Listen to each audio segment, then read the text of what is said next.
This week, in Greenwood, Florida, a local rivalry bubbles out of control over jealousy and some horrible accusations. Welcome to Small Town Murder.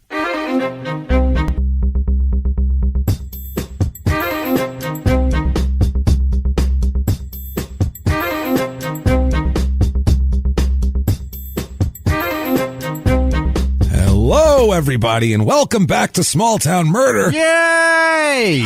Yay, indeed, Jimmy. Yay, indeed. My name is James Pietragallo. I'm here with my co-host. I am Jimmy Whisman. Thank you, folks, so much for joining us on another crazy, wild adventure that is Small Town Murder. It's always a treasure. Full of panhandle behavior, and today it is from the actual, the king of all panhandles today. So it's a crazy story, as you might imagine. Got to get some house cleaning out of the way here first, because we have an exciting little announcement and everything else here. First of all, thank you for your reviews this week. They do help a lot. We don't know why. No. We don't understand it. It's not our doing, but for some reason, Apple Podcasts, that purple icon, they want it. They want reviews, and it helps you go up the charts. So if you haven't done it yet, it helps us a lot on the business end. Give us 5 stars. It doesn't matter what you say. Say you're following instructions. Say these guys are dicks, but I still like them. It doesn't matter. You can say anything you want. I don't think you can curse there, but still. Danbury, Connecticut is a nice town. It's a nice town. It is. That is a nice town. Tell you what. Very, very nice place. Also, head over to shutupandgivememurder.com for all of your small town murder and crime and sports needs. And if you have not listened to Crime and Sports, this is the time to start. Right. You have nothing better to do. Right. And it's it's funny. Yeah. Tell you what, listen to episode 200. You can start out with that one, and there's not a whole lot of sports in it, and there is murder, though. So it's like a small town murder. You can check that out, and we'll hook you. Don't worry. And then you can listen to the back catalog from there. But check all of that out. Definitely do that. Also, listen to P.S. I Hate This Movie with myself and my wife, Sarah Hunt, where we tear apart romantic comedies and movies such as that. And so if you've ever been annoyed by these movies and had to watch them and been forced to watch them, well, you can listen to me destroy them, and Sarah as well. And she's meaner than you think. So it's good stuff. She's hilarious. So we've got a lot of fun there. Also, if you want to be an even bigger hero to the show, one of our producers, who we talk about in glowing terms at the end of the show every week, you can do that very easily by going to patreon.com/smalltownmurder. No, it's not. It's Crime and Sports. Let's start that over. It is patreon.com/crime and sports. There's the Patreon. And either that or you can go over to PayPal and use our email address, crimeinsports@gmail.com, if you want to drop a donation there. But we are putting out extra stuff. We have a bonus episode that will come out on Friday. Tomorrow. You're going to be chock full of us this week. Yeah. We have a bonus episode that's going to come out where we will be talking all about the Tiger King documentary, because so many of you guys have asked us what we think about it and all this shit, and we can't answer it. We're going to answer it all in a bonus episode. So that's $5 and above on Patreon for that. Mm-hmm. And then for everybody, tomorrow, Friday, we're talking, I don't know the date, but the day after this comes out. 27th? Something like that. 27th. Friday, 6 p.m. Pacific. Yep. So that'd be 9 p.m. Eastern, and you figure out your time in between. We will be doing a live stream of Jimmy and myself watching Stevie. Yeah. And it's going to be crazy. We're going to watch Stevie. Jimmy's going to crack beers. I'm going to get stoned. We're going to have a good time. Right. We're going to eat food and watch Stevie and laugh at it and hang out with us and do that. What is it, on Instagram Live? Yes. And I think there's other places. Check out the social media. We're at Murder Small on Twitter, and it'll be live streamed, and we'll tell you exactly when it's coming up, but it'll be Friday night, 6 p.m. Eastern, or 6 p.m. Pacific, 9 p.m. Eastern. There you go. Do that. And with that said, let's get to the disclaimer. This is a comedy show. It is. It's a comedy podcast. That's what it is. We are going to talk about murders. They are going to happen. They happen every day, all over the world. I can't stop it. We can't stop them. I'm not a superhero. We can't stop ones that have already happened also, but we are going to talk about them. Mm-hmm. That's what we're going to do here. And nothing's made up, but we make jokes. Yeah. That's the thing. There's jokes involved because there's a lot of crazy stuff around a murder. Sure. It's not just let's make fun of someone killing someone. No. It's let's make fun of the craziness around it, and that's what we're doing here. We go out of our way not to make fun of the victims or the victims' families. Why would we do that? Because we're assholes, but we're not scumbags. That's how that works here. No reason to pick on people who've already had something bad happen to them. So picked on enough. That's enough by the world. So with that said, if you don't think that crime and comedy and murder, those things should ever go together, they're just not a good mix for you, then this isn't for you. You're allowed to have that opinion. No problem. Have a good one. See you later. It's a bad blind date, and it didn't work out. We apologize. Your feet smell. That's right. And ours probably do too.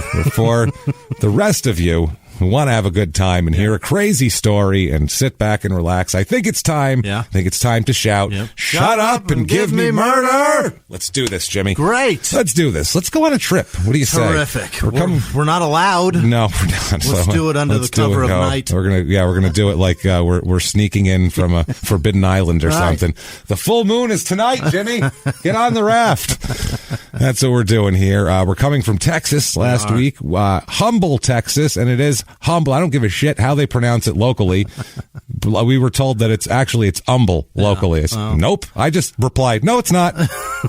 No, it's not. Just because 12,000 people pronounce a word wrong, that doesn't mean that's how it's pronounced. You are the minority, friends. Hey, people here are dumb and they say a word wrong. Why are you telling me?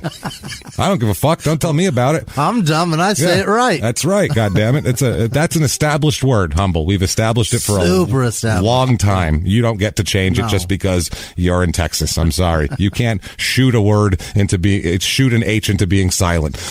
Doesn't work, guys. This is, we're going all the way to Florida, though. Oh, boy. Oh, boy. I know we did Florida a little while ago, but in terms of what's going on, craziness in the world, we need to make fun of Florida. We just have to. It's one of those things that it's going to make everyone feel good. So I found about the panhandliest town I could find. Great. And here we are. It's Greenwood, Florida. Greenwood, Florida. Okay. Probably never heard of it. No. Good reason. It's northwestern Florida. Yeah. Straight panhandle. Right in it. Right smack in the middle of the panhandle. Yeah. I mean, you can't get any more when they say granddaddy of the panhandles. The meat of the handle. Yeah. Right there. Right where the middle of your hand would go. It's fucking meaty. An hour and 15 minutes over to Tallahassee. More your panhandle. It's a capital, but it's also your panhandle capital. 4 hours up to Atlanta. If you want to go somewhere better. And then 5 hours and 40 minutes to Alturas, which is the last episode we did, which was down by Orlando. So was this that is the one with like the mailing addresses were fucking weird? Oh, yeah. All the mailing addresses are weird. This is also 10 minutes away from a town called Two Egg, Florida. Two Egg. We'll talk about Two Egg. Boy. It's Two Egg, Florida. People call me Two Egg. I'm Jimmy Two Egg. That's what they call me.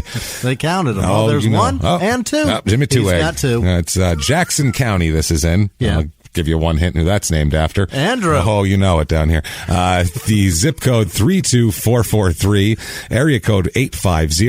It's 4.5 square miles, and it is very bleak here, we'll just say. And there's swamp?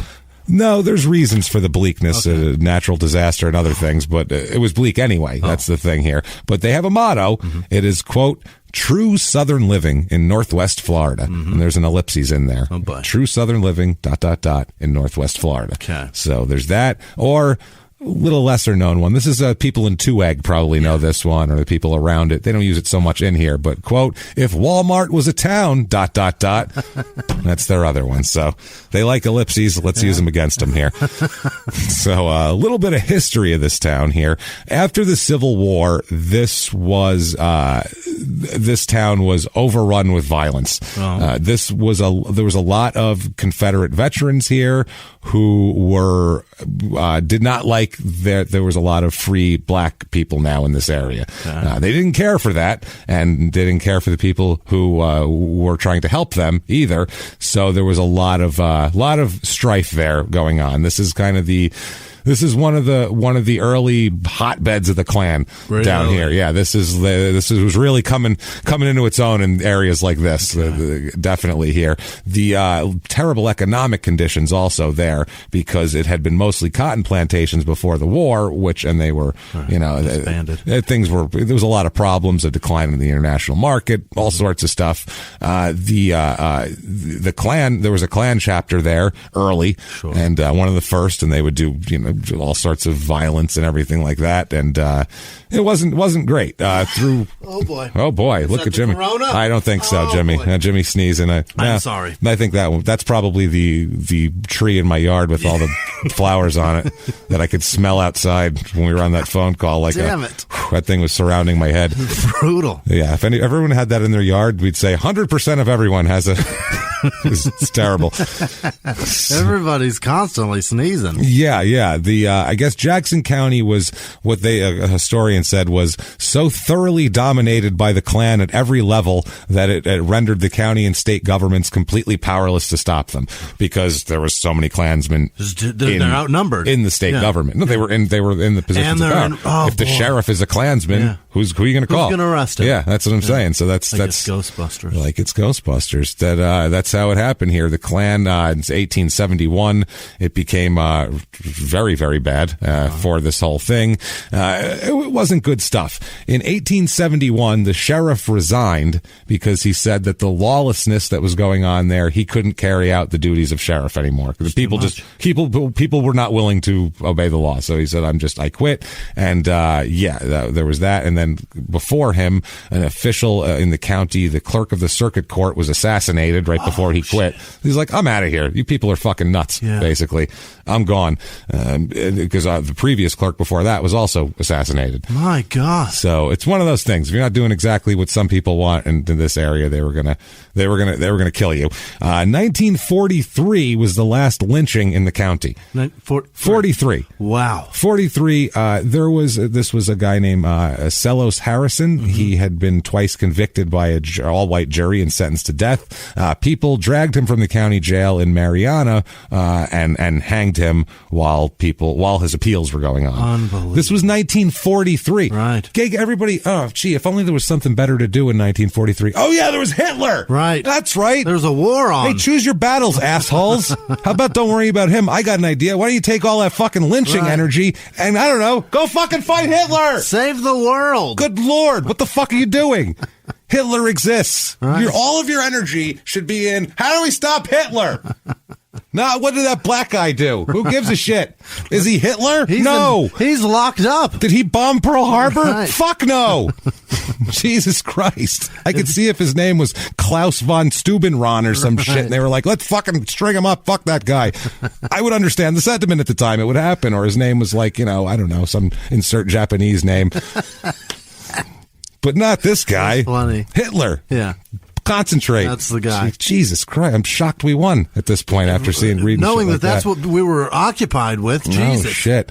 It's crazy. So, Pender's store was built in 1869 by a guy named Napoleon B. Riley. And this store here, a guy named Lawrence Pender, purchased the store in 1896 and changed it to Pender's. And the Pender family has operated it ever since, and it's still open. Wow. This store. Yeah. In 1940, the guy who bought it in 1896, L.S. Pender, his sons bought it and renamed the store Pender's Sons. Uh-huh. And it's currently operated by another generation of Penders, Lawrence Pender II. Is it like a general store? That's what I was like. It's got no sign on it. It's like you just have to know it's the store. It's like a speakeasy. It's so, dude, this town. You only get your Penders if you know where it is. Yeah, I'll go down to Pender's. Where is it? I ain't gonna tell you if you don't know. He just walks away.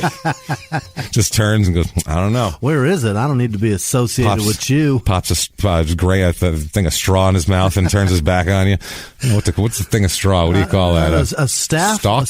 I don't know. Stalk of stick straw? Of it? Stick of straw? So there is no, okay, good. I thought I just lost a term, but there is no defined term. Some of that beech nut clove bubble gum in his face. Oh, yeah, that's how. And hop on down the road. That's what everybody wants. I don't know how that shit stayed in business. It's just disgusting. Gross. They still have it. They do. Still make it. It's still happening. The original shelves and heart pine floors are still in place. Wow. So they still have the original shelves up from 125 years ago. And the wooden blinds over the windows are still, they close them at night when they're closed. They shut. Really? That's how they shut the blinds. That's how you know they're closed. The original blinds? I guess they're original wooden blinds here. I tried to figure out what the hell they have there, and all I could find was, quote, the store maintains a wide variety of items. And if you can't find something anywhere else, the odds are you could find it here.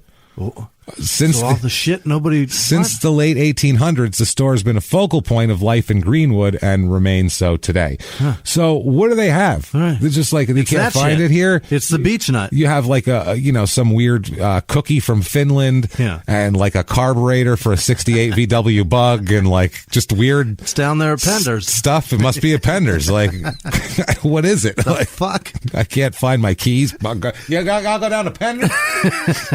They might have them. them? No, it's for my car. I'm telling you, it's weird. They sell all the weird shit that nobody else wants. I didn't think they would have an axle for a 1914 Model T, but they did. It's amazing. They had it. It was original stock. Yeah. So, fucking weird. The town hall is located across from the store, so that's pretty much all it is. The northern part, I guess, of this building was the post office until 1988, and then the southern part was a pure oil company service station in the 1930s, and there was that. Now, in October 2018, as if this bleak town couldn't get any bleaker, Hurricane Michael came through and fucking just devastated this place. Really? And it is bad now. Very slow fixing things. They only had one grocery store in the whole town before that, and it caught fire. Oh no! After the hurricane. This was in 2018. As of late 2019, they still had no grocery store. Wow. It wasn't replaced. Nobody came in. They said they were trying to band together the residents to assist elderly people who can't travel to get food. So there's nowhere to get food in town. You're just you're literally stranded. Instacart isn't coming out there. Huh? No one's coming out there. The line, there was an article on this, and the line when the reporter was there to get fresh produce is hours long. What? Hours. They have a food giveaway, and all the residents who can't really go anywhere else, low income or elderly, they have to wait. Unbelievable. So hours long. Volunteers are trying to, hand out shit, and they got sandwiches and shit they're trying to give people. Hey, Penders, they can't find bananas. Maybe you stock that shit. Yeah, that's how about that? Get your fan belts. Hey, Penders, some fresh produce maybe. Get your fan belt aisle emptied out and put some fresh produce in there. Well, you never know, though. My 74 Nova could throw a rod at any moment, Jimmy. You never know. I got to be there. So this one person here, or one woman, she was in line waiting to get produce, and her house was destroyed by the hurricane. While she was in line? No. Oh, before Jesus, that. That's why she was in line, because her house was destroyed by a hurricane. And talk about insult to injury. I can't get tomatoes, and my house has disappeared. What happened? Shit! I don't want to get out of line. What do I do? Shit. Will you hold my place while I go collect my meager belongings and put them into my trunk? Thank God I was here waiting on tomatoes, because otherwise I could be dead. Yeah. This poor woman said, "I believe we are the forgotten county, Jackson County, especially Greenwood." And then another woman here, a woman named Christina Jeter, who said she's been living with mold and no air conditioning and a fallen tree on her home that has fucked up her roof as well. It's still on her house. A year. Jesus. A fallen tree, mold, and no air conditioning, and she's living like this for a year. That's not, you can't live like that. That's awful. She should get her son Derek to fix that That's what I'm saying. That's what I was going to say. I was going to say Derek has built like a 30,000 square foot mansion over by Tampa. You should really just take the trip over to Tampa. It's probably about 3 hours. Go see your nephew. It's going to be much better. She said, quote, "We didn't even have electricity for months." Months. We lived without running water for I don't know how long. James, how many people live here? Well, we'll find out. Okay. No running water, no electricity. Think about that. Unbelievable. She was working as a caregiver for a woman, but the woman died after the hurricane. Hurricane didn't kill her; she just happened to die. Okay. And this woman, who was a home nurse, has taken up roofing to survive because there's just no other way to get by. I mean, that's give her all the credit in the world for picking a career that her environment has just gifted her. That's the thing. It sounds like everybody needs a roof. She should start with hers. Yeah. There's fucking tree on it. She said, "We don't have a kitchen anymore, so if there was a deli here, we could have hot food every day." What is happening? This town has no restaurants, no gas stations, and for the year after the hurricane, no grocery store at all either. The nearest grocery store is 10 minutes away in Tueg over there, but people like her, she said she can't do it because her car is fucked up and she can't drive because she can't afford to fix her car. So she's stuck there. She said both of our vehicles one of them is on jack stands because it needs a part we can't afford, and we need new tires on a car that I just paid $500 for so I could have transportation. She lives off the Dollar General. That's the closest place, but it doesn't have fresh produce. No. So she said, like those those Vienna sausages. Yeah. She's eating shit like that. She said it's basically if you want anything, you want something to drink, you want sugar, you want toilet paper, you want anything that you're out of, you either walk or beg for a ride, and you can only ask for a ride so many times before it becomes a burden to somebody else. These poor people. So I found a, oh, by the way, she says it's a 45-minute walk to the store, and it's treacherous. She said, so there's semis, peanut wagons, and tractors, and all kinds of different vehicles that people don't pay attention, so it's not safe to walk anyway. How is a peanut wagon? I think a fucking wagon full of peanuts. That's like peanut farming country. Yeah. What? Southern Georgia's female peanut farming country. Yeah, but what does that wagon look like? Is it a tractor with a flatbed? I don't know how you transport peanuts. I'm not positive about that. Apparently it's a specific vehicle. I think it's full of peanuts. No matter what the vehicle is, I think anything that's full of peanuts is going to be the place, right? So there's all these cars traveling down this road, and you got to walk in the road? You got to, with on the side of the road, on the hope for a shoulder. My God. It's bad. She's done it. That's how she knows. Oh, yeah, she knows. She's minutes. had to. Yeah, she's had to. So it's not so safe. I found one review of this place, and it's a good one, too. It's 4-star review. They have one complaint, and it's very specific, as usual. Very specific. Quote, Greenwood is a small rural area. There is plenty of trees, animals, and helpful people there. Okay. My only concern is that it is a mostly Baptist community who shun the thought of female ministers. Okay, that's your biggest concern? You don't have a grocery store. There's a lady with a tree on her house. And no water, and you're concerned about the lack of believe me, the Baptist church, that's the least of your concerns with them. Trust me. So, people in this town, doomed souls here, 797. Of people that apparently nobody even cares that they're alive. No, and it's gone up since 1990, 68%. Well, it had 474 people in 1990, more males than females, which is strange. All these under 1,000 shit gets real weird, so we'll buzz through numbers pretty quick. A lot of 0 to 14-year-old kids and a lot of 25 to 44-year-old people. Not much else. Okay. There's half the elderly as normal. I think now probably because they left after the hurricane. Literally, they had to leave to be cared for because their houses were destroyed. Married, it's about normal, 50-50. A lot of the stats are pretty normal, except for there is single with children is twice as much as normal. Really? So yeah, people just spitting out kids and then not getting married or getting a divorce. Yeah, single. Maybe those kids ruined it. I can see it. Single, no children though is only 3%. Oh, so it's everyone there is having a fucking kid immediately. Race of this town: 58.7% white, 30.1% black, 0.0% Asian. No, not an Asian to be found. 8.4% Hispanic, which in Florida is pretty goddamn low. 48% of the people here are religious, and of those, 25% of the population is Baptist, as we know. No female ministers, none. As we know, though, Baptists are the Catholics of the South. That's obvious. 0.0% Jewish. They're I don't think so. Not that Florida. They're that's wrong Florida. We're more toward Miami, down in that. Fort Lauderdale's not bad. West Palm is nice. It is. We're not going there. We like houses without trees on them. Yeah, there are multiple Floridas, if you don't know Florida. There is fancy Florida, and then the rest of Florida is where the South, it's like a southern prison camp, basically. It's the South's Australia, it seems like. I'm not sure it is, but it seems like everybody's just you can either go to jail for 50 years or you're banished to Florida. And they're well, I guess I'll take Florida. And then they just release them into it. There you go.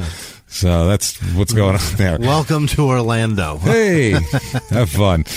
Jackson County, Florida here, the last election, 30% Democrat, 67% Republican, a little conservative around here. And unemployment rate here is a little bit higher than the national average, but still pretty low. We'll find out in a couple months what it actually is. But for right now, that's what it's holding at.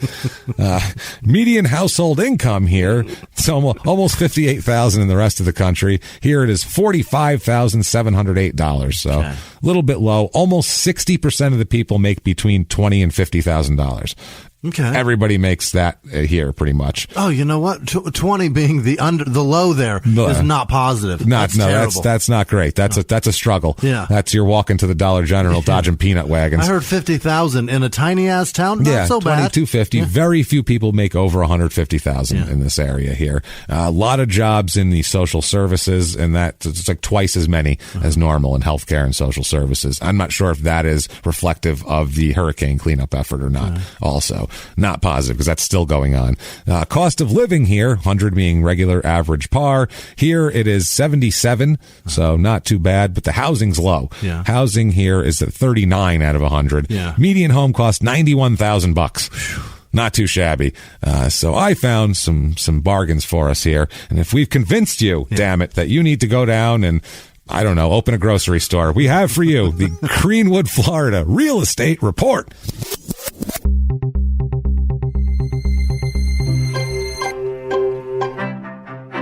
Your average 2-bedroom rental here goes for about $694, That's high. It's just still crap. Yeah. I found a 3-bedroom, 2-bath, 1,487 square foot, no frills, not updated, made of straw, 4 mica counters, no driveway, just grass, literally worn out grass.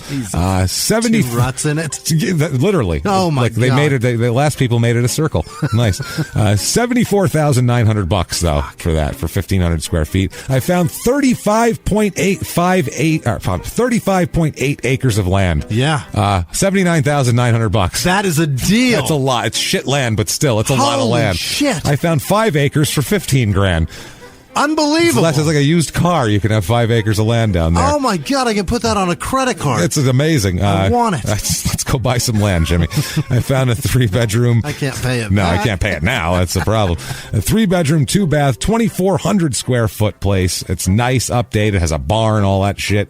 22 acres it sits upon. Wow. $325,000. On 22 acres? On 22 acres with a 2,400 square foot house with a barn and a garage and all sorts of shit in there. This is where I'm going to retire, James. Dude, it's insane. There's not much to do is the only problem. Okay.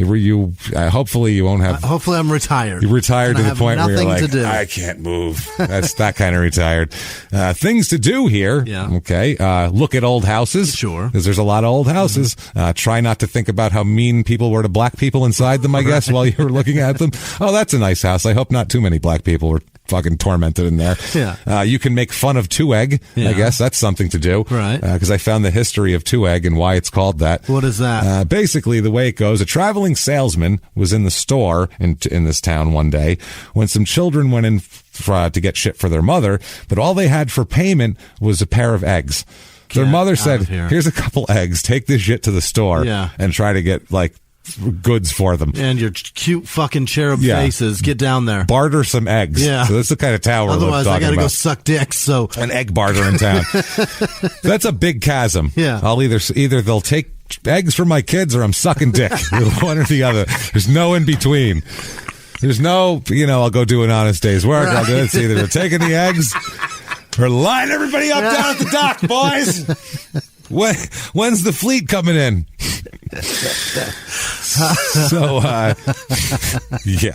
So the guy behind the counter was bitching about it, like, Jesus Christ, there's people bringing him fucking eggs. And he said that he was living in nothing but a 2-egg town. That's what the guy behind the counter said. This is nothing but a 2-egg town. Okay. So the salesman later on, who was there and overheard this, needed to send something to the grocery. He didn't remember the name of the store, so he just addressed it to the 2-egg store there. They figured they would know what that was. And so apparently this... And it showed up. It showed up, yeah. Wow. So there's that. What a ridiculous way to name a town. It's ridiculous, and then it's caused other names. There's a couple of legends here in this town as well, things to do. One has to do with a female ghost who hangs around Bellamy Bridge. The legend says that her bridal gown caught fire on her wedding day, and she died from the burns. So her ghost still wanders the area looking for the husband that never happened. That's the legend of this poor burning bride. And then another legend involves sightings of Jesus Christ. Jimmy. Yeah. This is something I couldn't make up. You would hear about this town and you go, I bet they have some stupid legend about a miniature Bigfoot. And they do. Stop it. They have a small Bigfoot That's not looking a Bigfoot, monster. you guys. It's a medium foot. Right. Small kind of Bigfoot looking monster. Several people claim to have seen it walking and running in the swamps and woods on two legs. The locals, you know what they call it? What? The two-egg stump jumper. Oh, my God. What? The two-egg stump. Y'all seen the two-egg stump jumper? I seen him. He was out just walking, jumping. Two-egg stump jumper. Yeah, this is wow. This is why we do the town stuff, because you need to know. If I just gave you a murder and didn't give you this, you wouldn't fucking know. You could not understand how we got there. Now you have context of where we are. That's important. Think about that. Crime rate in this town, property crime is slightly high. It's about 10% above the average. Pretty close. And then violent crime, murder, rape, robbery, and assault, the Mount Rushmore of crime, is right at the national average. Yeah. So crime rate's not that bad here, which is good. That said, we need to talk about a murder. I would love it. Let's do this. Yeah. Let's talk about the revenge of the two-egg stump jumper. Jesus Christ. I almost have to call the episode the two-egg stump jumper. How the hell is because that's bonkers, man. More than one person's seen him. Oh, yeah. No, he's a local legend. Yeah, they compared notes. Did it look like this? You're damn right it did. He did. Was he on two legs? He was on two. Oh, my God. Jumping stumps. Like Bigfoot. With his nipples out. Sort of. Well, we'll say Bigfoot because people know what Bigfoot looks like. So if we say Bigfoot, then everyone's like, all right, Bigfoot. Did he see clothes on him? I didn't. Did you? I didn't either. Oh, damn. By the way, I saved this surprise for right now before the murder. At the end of the murder, we have a prisoner dating game for you guys. Yay. Prisoner. I feel like everybody's trapped. You need a prisoner dating game. There's so much Corona content. There's so much. So, prisoner dating game. Let's get into that. A little fun for you. Some home shopping. Yeah. Let's talk about this murder here. Talk about a couple here. Now, this couple, they are Greenwood through and through here. They were Douglas and Georgia Kennedy. We'll talk about Cannady, Kennedy. Doug and Georgia Kennedy. Georgia is her name. I like that. That's nice. Doug is born in 1942. George is, I think, 44. So when we catch up with them, it'll be about 1989. So we're talking people in their mid-40s, 47 to 45 to 47, because I think she's 45. Now, they were married, and they end up having 2 children over the years in Greenwood. I don't know why you'd want to bring anybody else into this environment, but very reckless. Maybe if we make more people, then we can just hem in the two-egg stump jumper that way, because I see it's me on one side, me on the other, then he just runs out in between us. Yeah. If we get another 2 and we put them, make a box around them, see, like they used to do with Barry Sanders when he would run with the football. See, now I feel like we could do it. We could catch them. And we all take steps closer together, the box gets smaller. That's how it works. By the way, anyone that brings us definitive proof of the two-egg stump jumper, we will give you $20. So it's not really worth that. I will give you a lot more. $20. Yeah. And tickets to any of our shows in Florida that you might want to see. How's that? I will fly to you and spend the afternoon. Oh, we will. We'll go there to give you your $20. I'm not going to Venmo you it. We're going to go there and hand you a $20 bill and look into your fucking beady eyes. And even the one that wanders off, we're going to look into that one too. Hey, it's over there. That's why the 2 of us are coming. You stand in front of one eye, I'll stand in front of the other. That's right. Make sure we got to box them in like Barry Sanders when we used to run with the football. See. Oh God! So that's how this works. So yeah, they're married for a long time, and they in 1989 they have 2 children, an 18-year-old daughter named Angela, and a 15-year-old son named Chris. Got it. Those are their 2 kids. There's a They're seems like a nice family here, except when you kind of hear about their environment. They live in a double-wide trailer behind the gas station. Oh, boy. So that's what you dream about as a child. Location. It's right there. It's behind the gas station. Hey, you know what? I ain't got to dodge no peanut wagons when I'm walking. They said it was a convenience store. Walking. They ain't playing. Damn it. It's damn convenient. So it's a gas station. Who knows what they have inside of it? I don't know if it's stocked like Penders or anything. I mean, Jesus Christ here, Jimmy. Come on now. Your carburetor stock's low. Yeah, let's go. So Doug runs the gas station. Yeah. This is his gas station. Okay. It's Doug's gas station. And they also own a bar nearby as well. Oh. This is when there was a bar and a gas station in town. Yeah. He's like, think about that. Commerce. He's the like local kingpin business impresario. Yeah. He lives in a double wide behind the gas station. That's making it in this town. Think about that for one moment. I don't want to be a businessman. I need someone to look up to. Oh, you can go see Doug. He lives in the double wide behind the gas station. See if he'll give you some words of inspiration you can live by. What the hell's he know? He's got two business. He's got two of them. Two business? I don't know if that's plural. It's already got an S on the end. Already got an S. I ain't going to mess with it. Ain't no reason to put my 2 cents into the damn thing. I just say business. You know what I'm saying? So he owns a bar also. Now, so he's a gas station bar owner, which is strange. They're not connected, like I said. They're in separate places. Okay. So in the spring of 1989, Doug Kennedy, he's got his bar that he's running. Yeah. And one night, the guy is there who gets into a fight. 2 men get into a fight in front of the bar outside, which sounds like it would really be. This is like the bar in Roadhouse, I picture. There's a chicken wire up over the stage where the band plays, and there's just beer bottles exploding against it every 5 seconds. Like fireworks. Every time someone's done with a beer bottle, they just hurl it at the stage as hard as they can. No need to recycle this shit. Against the... We throw peanut shells on the floor here. Beer bottles, too. Beer bottles, no, up against the cage. No. You got to make that guitar player dodge glass. He thinks he's hot shit. I seen him with just strutting around, talking to all the bartenders. He thinks he's something else. Play ZZ Top, motherfucker. Let's see, you got Free Bird, asshole. I ain't heard it yet. Simple Man. Play it. So, yeah, that's the kind of environment I'm feeling like this is, probably. So there's a man named Steve Russ, and he's the guy, one of the participants in the fight. Okay, Steve Russ and Doug Kennedy know each other as well, as I feel like probably most people probably know each other in this town. Everybody wants to know Doug, too. He's successful as fuck. And if you need gas or drink at all, you know Doug. That's the thing. Guy. So, I mean, Doug's a known fucking guy. Yeah. So everyone knows Doug, and Steve and Russ know each other and probably went to school together, and who knows. So, the little school they, I'm sure, went to. Right. Let's be realistic here. This is the panhandle of Florida. Right. And the behavior in this could only be described as panhandle. It's the only way to describe it. So he gets into a fight, Steve Russ, and Doug comes out to break up the fight as a bar owner. He's also the bouncer. He's also the bouncer. Yeah, that's what I mean. It's tough owning a bar. Now, there's several ways to break up a fight. I used to be a bouncer. Yeah. You start by yelling, usually, because sometimes people realize that they're being caught and they'll stop. Sometimes you get others are watching. Others are watching, things of that. Then you try to get the participants and pull them apart, or possibly, if there's no punches being thrown, maybe get in the middle and pry them apart. There's a lot of ways to break up a fight. This is a different way. This is some Old West shit. This is shotgun fire into the air. He comes out firing his pistol into the air.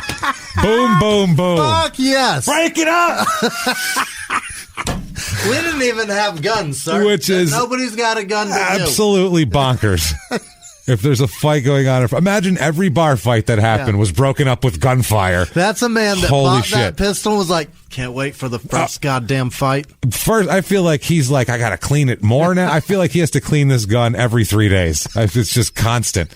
How many? I got to go buy more goddamn ammunition now. You goddamn assholes fighting in front of my bar. I'll bet he loved it. 3 boxes a week. Did he fire it outdoors, just willy-nilly into the air? Yeah. Oh, yeah. Jesus he just walked outside, saw them fight, Doug, and started those come down bucking somewhere. shots off into the air. Idiot. Probably into a peanut farm or somewhere like that. This is rural panhandle. If it does come down, it's probably not going to happen. What an asshole. Even if it hits somebody, they won't notice that much. We'll lower their IQ 3-4 points. Other than that, it's fine. Jesus. So, he's firing. You can't just buck shots off to stop a fight. This is not. This isn't the Old West. I wish we could. This is 1989, not 1889. I sure goddamn wish we could. This is like fucking Al Swearingen coming down from his office in Deadwood. A pistol is crazy to fire into the air. Oh. Like a shotgun, that's pellets that just... They're going to disperse. All right, they go in different areas. I guess. I imagine those slow down a bit. No. He probably had a 44. He was hand cannon into the air. Didn't give a rounds. Shit. Yeah. So Russ apparently was placed in what they call, I don't know what this is, community control. That sounds like is jail. That jail without a jail? It sounds like we ain't got a jail, but we have this cage that we keep like we call it community control. We once called a stray ostrich just a running through. It was weird. We did like, where the hell did that come from? So we just put him in there. He became kind of like a mascot. Not a couple years ago. Now we just use it for just ruffians, people cutting up in town. We just stick them on in there for a while. And that's it's a jail for everybody and everything. So we call it community. It's community control. If another ostrich come, we're going to put him right in there with Russ. Now, don't get me wrong. We're going to put him in there. They're going to have to get along. I don't know. Why don't you call this jail? Because everything. You can't jail a tiger. You can't jail it. You can't jail it. But you can community control it. You can control it inside the community in this cage with you. Come on in here. So he's placed, Steve Russ is placed on community control for the incident, and he filed a complaint against Doug for shooting the gun at what he said at him. Okay. Because apparently it was sort of in the air, but not straight up in the air. Right. It was like, I'm going to shoot in your direction, so maybe you can hear go by. Wow. You know what I'm saying? It was not the wisest of choices, I would say. Legit loose cannon. Oh, Doug is a loose cannon. This is just the beginning of loose cannonry for Doug. He might as well. His name shouldn't be Doug Kennedy. It should be called Doug Loose Kennedy. It's his nickname, Doug Loose Kennedy. So we call him from now on. So a little while goes by, and Steve Russ ends up dropping the complaint against Doug, probably because he wanted to go back to the bar and drink. Yeah. It's like, fuck, there's no other That's boss. the only one. Shit. You know what, Doug? I was wrong. I shouldn't have been fighting out in front of your place, and now I know that. You were within your legal rights. I know that. That's fine. Now, on Sunday, July 23rd, 1989, Doug and Georgia and Chris and, was it Angela is the other one? Yes, Angela, the 18-year-old.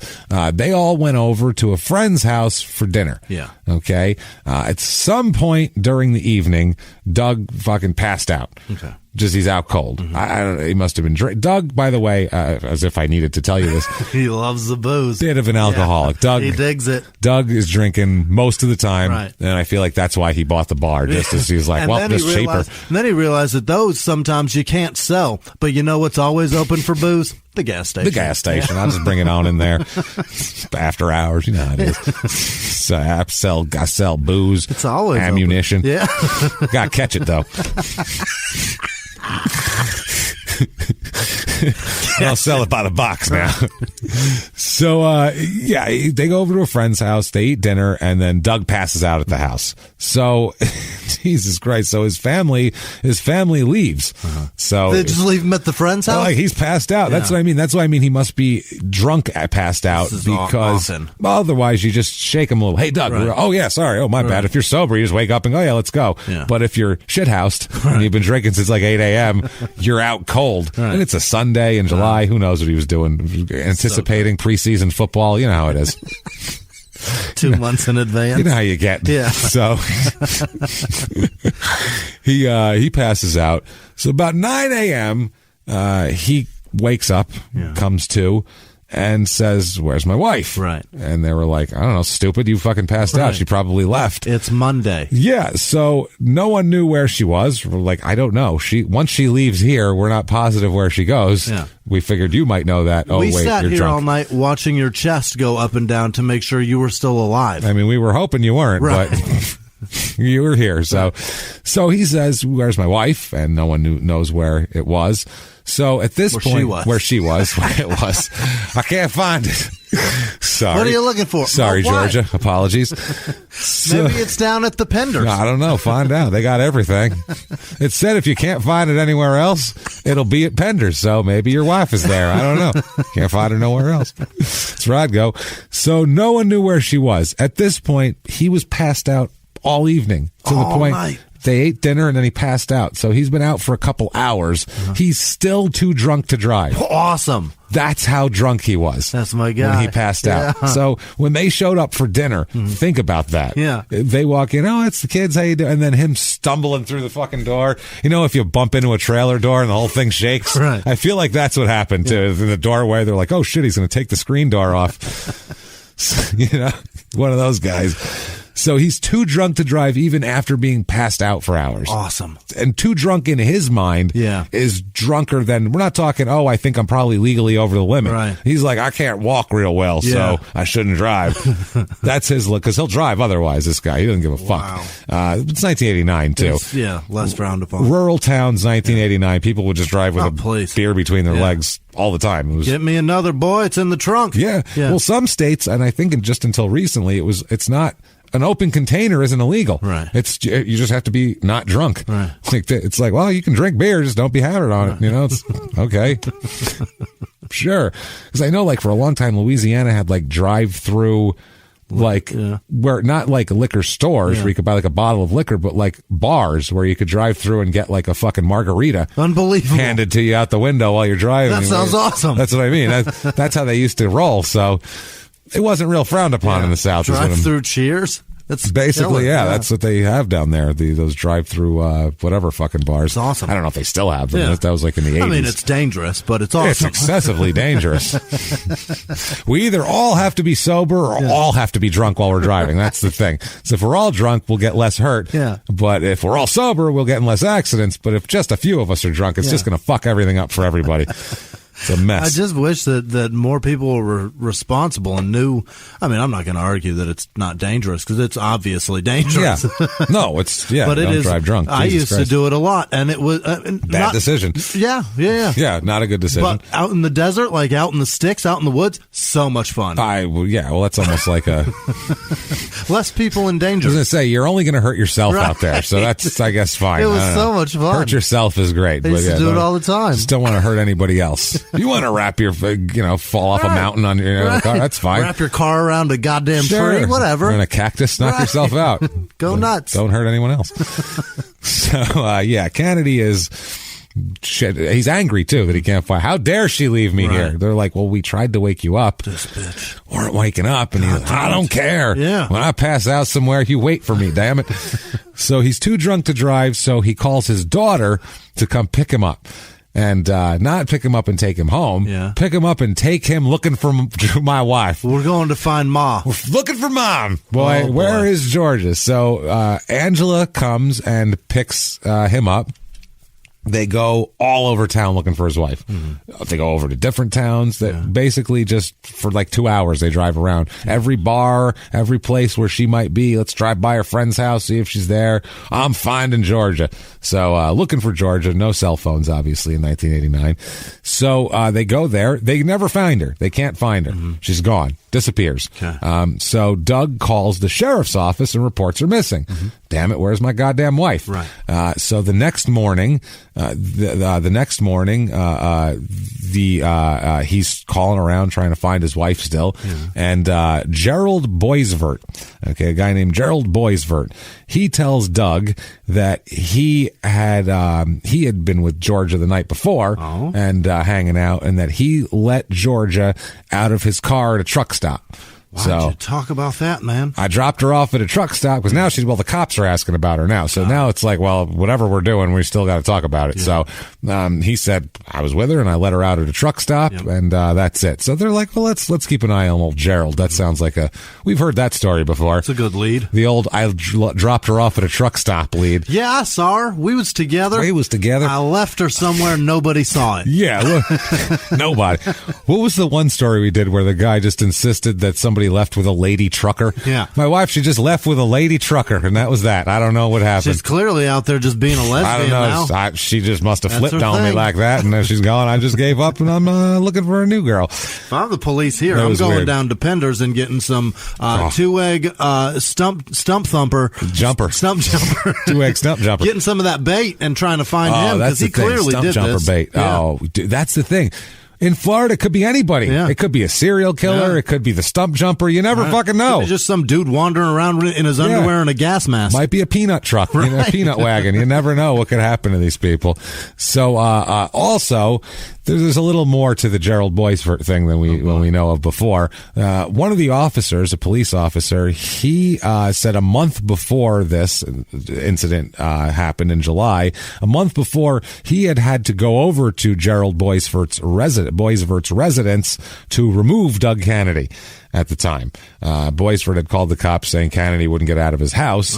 The reason why he wouldn't get out of his house, Doug, because Doug was extremely upset that his wife was over there. Okay. So yeah, there's a beef here with these two. She keeps going there, and apparently at that point, Georgia Kennedy, was scared to go home.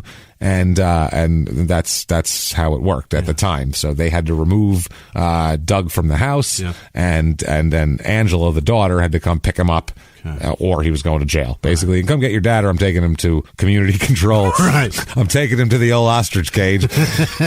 We just found a gator, so you may want to get him quick. That's exactly. So Georgia Kennedy was not injured or anything like that. She didn't report anything had been gone on. Gerald Boisfort didn't do anything to her. Her husband didn't do anything to her, and she was fine.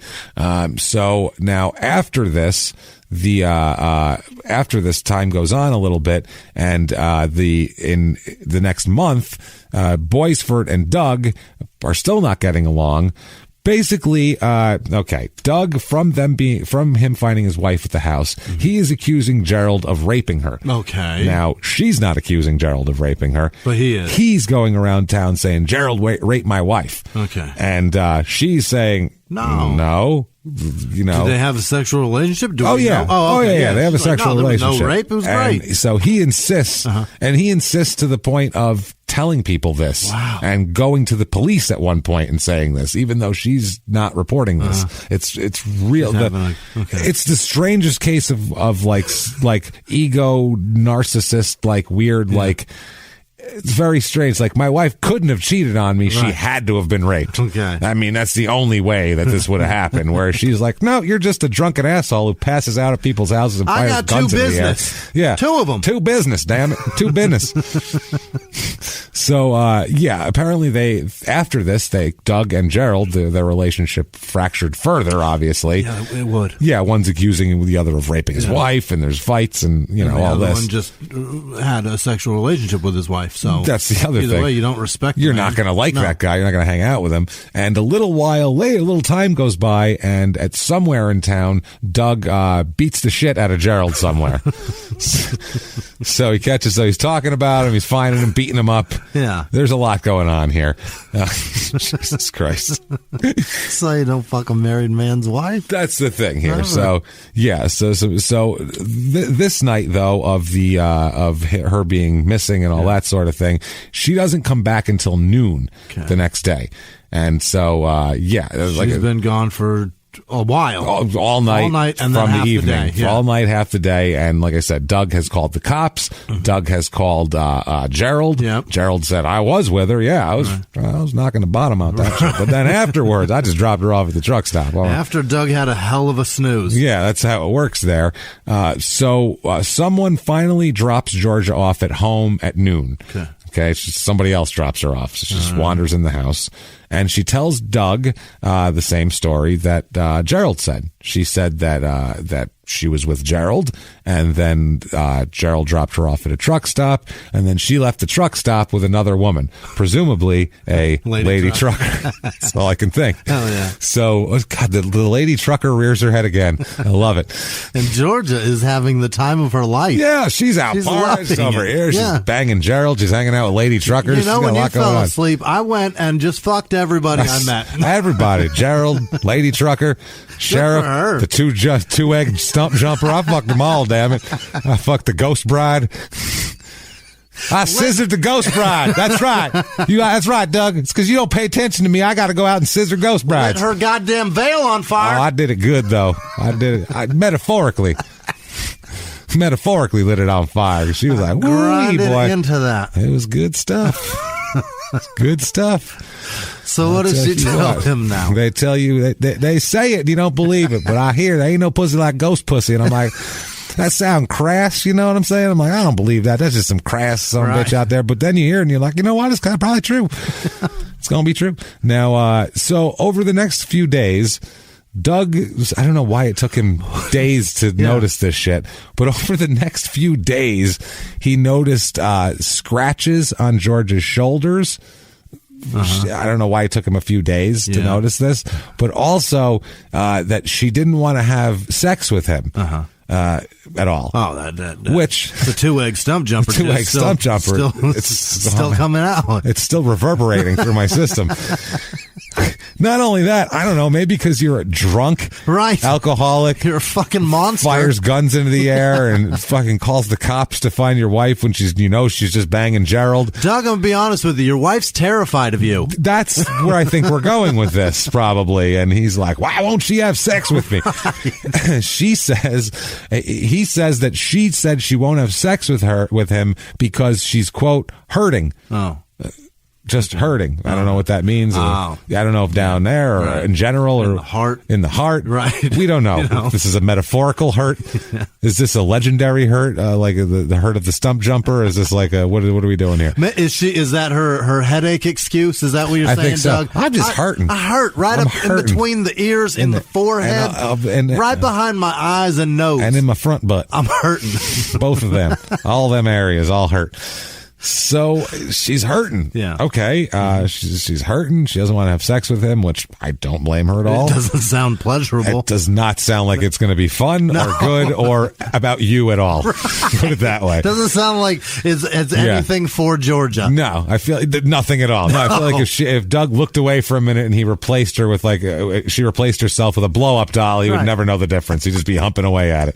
He wouldn't care. Yeah. He just needs something to hump on because he's fucking crazy. Just clear out whatever wildlife is in the community control center. Yeah. And just throw that on his lap. He wouldn't have any idea. It's no warm. It's warm. It's good. Ostrich. You know what? These ostrich feathers tickle my balls. It's not bad. It's quite underrated. You know what I hope? I hope they put that little 2-egg jump stomping some bitch in here because I'm a fuck it. I don't know what it is. Gender or what? I'm going to find out what it's inside. It's got a hole somewhere, and I'm going to find it. Use it to my advantage, boy. I tell you what. I don't know why him fucking... I don't know. Whatever it is. Forcing the stump jumper to toss his salad really makes me fucking... really amuses me for some reason. I don't know why. I picture just a little furry guy. Yeah. Like E.T., but covered in fur. He's got very short arms. Very short arms. That's the thing. Totally. So now... he puts this couple of scratches on her shoulder and her hurting and obviously not wanting to have sex with him. Clearly there's an issue. He puts this all together as Gerald must have raped his wife the other night. Yeah, raped her again. Good Lord. Raped her good this time, though. Really messed her up for a while. Got her good the other night when she was out. So it took him a few days to put it together, put the puzzle together. He's not the brightest guy in the world, but he eventually... he puts it together, and he said, I bet that damn Gerald boy's for rape my wife. I know he did. So he grabs Georgia, puts her in the car, and takes her. Where's she going, Jimmy? To his house. Nope, sheriff's department. We're going to the sheriff. Oh, my God. Okay. What's he going to say? Sheriff, will you look at does this look raped? Look at her. See them scratches? Now, she said she wasn't raped, but I don't believe her. Take them off. Does it look raped, sir? Literally, and we're not laughing at rape at all here. We're laughing at an idiot who insists that someone must have been raped just because they don't want to have sex with him. That's the only possible other thing that could be. Insanity. Not I'm unattractive and a monster.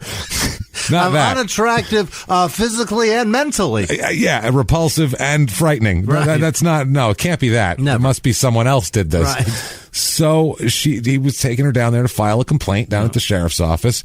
They get there at the police station, and generally, if you go to a police station and you go with someone for moral support who's filing a report, they want to talk to the person who the thing happened to. Yeah. If you got victim. Yeah. Right. If someone came up and beat you up or something and I went with you to help you or something, I wouldn't dominate the conversation. No. I'd let you tell the story since it's you. Right.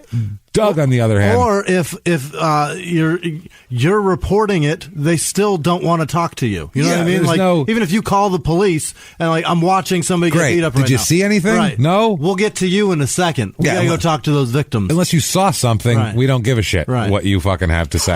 You're just annoying and interfering. Thank you for interfering. Right. So, Jesus Christ. So he goes down there. He's the one dominating the conversation. Okay. Like they'll be like, okay, Georgia. Yeah. So you were with Mr. Boysford last night. Raped. That's right. And literally, Doug will just jump in. He raped her and then dropped her off at the truck stop. This is the second time he did it. Look at her shoulder. She's scratched up. And they're like, so Georgia. Yeah. Back to where'd you go to high school? Like they're like, we're not there yet. And so he's doing this to the point where the officer finally says, you have to leave the room, Doug. You can't be in here anymore. We can't even talk to this person because you're answering questions that you weren't present for. So can't get any more hearsay. He didn't even hear. It's just say. Right. He's just saying shit. There's no... just made up say. He's just talking shit. I believe that's called talking shit officially in court. Your Honor, objection. Talking shit. Sustained. That if you could refrain from the shit talking, we would really... That is assume-say, sir. That is assume-say. He doesn't even know. He has no fucking idea. So after some time alone in there with just Georgia and the officer, they emerge from the office with no charges for Gerald because she says, no, he didn't fucking rape me. I'm having a consensual relationship with Gerald that my husband can't fathom for some reason. You know this. Remember when the cop had to pull Doug out of the house because I was over? It's all been going on. Right. So this is a thing. So they leave the office without pressing any charges. Nothing happens. So also, Georgia, you got to leave. Georgia's got to get the hell away from this guy. I get that you have two kids, and I get that you've been together a long time, and you get half the business. The gas station which turns into one business. Which one do you want? Which one? It's a double wide. You can split it down the middle. You each get a single wide. I don't care. Please, Georgia, get the hell away from this fucking relationship, man. It's not great. So over the next 2 months, Georgia's very depressed, and she's having a lot of personal problems, just with her moods. Sure. And I don't blame her. It's been a rough few months, and her husband is a severe alcoholic, like a blackout alcoholic who will burst into the other guy's house and have to be dragged out by cops. And as we said, he's a loose cannon. This guy is capable of anything. And if you're his wife and he's mad at you, you got to be worried about that shit. And I assume, too, after this whole thing, I bet you anything, Doug put her on some kind of little lockdown here. Yeah. You're not going out and partying and doing all this shit and blah, blah, blah. And so she's just getting very depressed by the whole situation. And they still got both kids living at home. Both kids living at home, one's 18 and 15. One's in the prime of his teens. They're figuring out who he is. The kids, 18 and 15, they know exactly what's going on. It's not like I think mom and dad are fighting and it's weird. They're like, oh yeah, mom did this and dad's pissed, or dad did this and mom's pissed. They know what's going on at that age. So George is so despondent that she tells several people over the summer of 1989 that she wished she was dead. She just says she wished she was dead. She just can't take it anymore. She hates her life. She's very sad. And now, Jesus Christ, Doug is obsessed with Gerald Boysford, obsessed with him. And not only that, he's obsessed with him and other men that he also believes have raped his wife. Oh, my God. He thinks every guy in town has raped his wife. Yeah. No one's raped his wife. Has nobody ever had consensual sex in this guy's eyes? In his mind, no. Everybody has. And it's literally, he's got like a list of people who are like, this guy's raped my wife, this guy raped my wife. She doesn't say any of that. It's not according to her. This is according to his own thoughts. So, he does that. He, at one point, lures Boysford over to his house, we're going to squash this and blah, blah, blah, just to when he gets out of his car to jump out from behind something and beat the shit out of him again. Ha! Gotcha. So that's what Doug is doing. He hides and waits for Boisfort and then jumps out and beats the shit out of him in his yard. In his own house, too. This is not even like meet me in a parking lot. He lured him to his house to beat him up, which is just a weird thing to do. How many goddammits did Gerald say? Yeah, God damn it again. God damn it. Some bitch. Doug, stop. Doug, God damn it. Jesus Christ. So, obviously, this is an issue, clearly. You can't be just luring people. He's on the edge, Doug. He is a loose cannon. So on one particular day, oh boy, Doug starts drinking, as is normal for him. But on this particular day, he thinks he's drunk anywhere. He said at least 14 beers, but possibly as many as 26. Oh, boy. So somewhere between 14 and 26 beers. That's a lot. That's a lot of beer. I don't care who you are. There's a 12-beer disparagement betwon those. Yeah, that's how drunk he was anyway. 1 or 2 12-packs. Yeah, I'm going to go with 2 if you don't remember.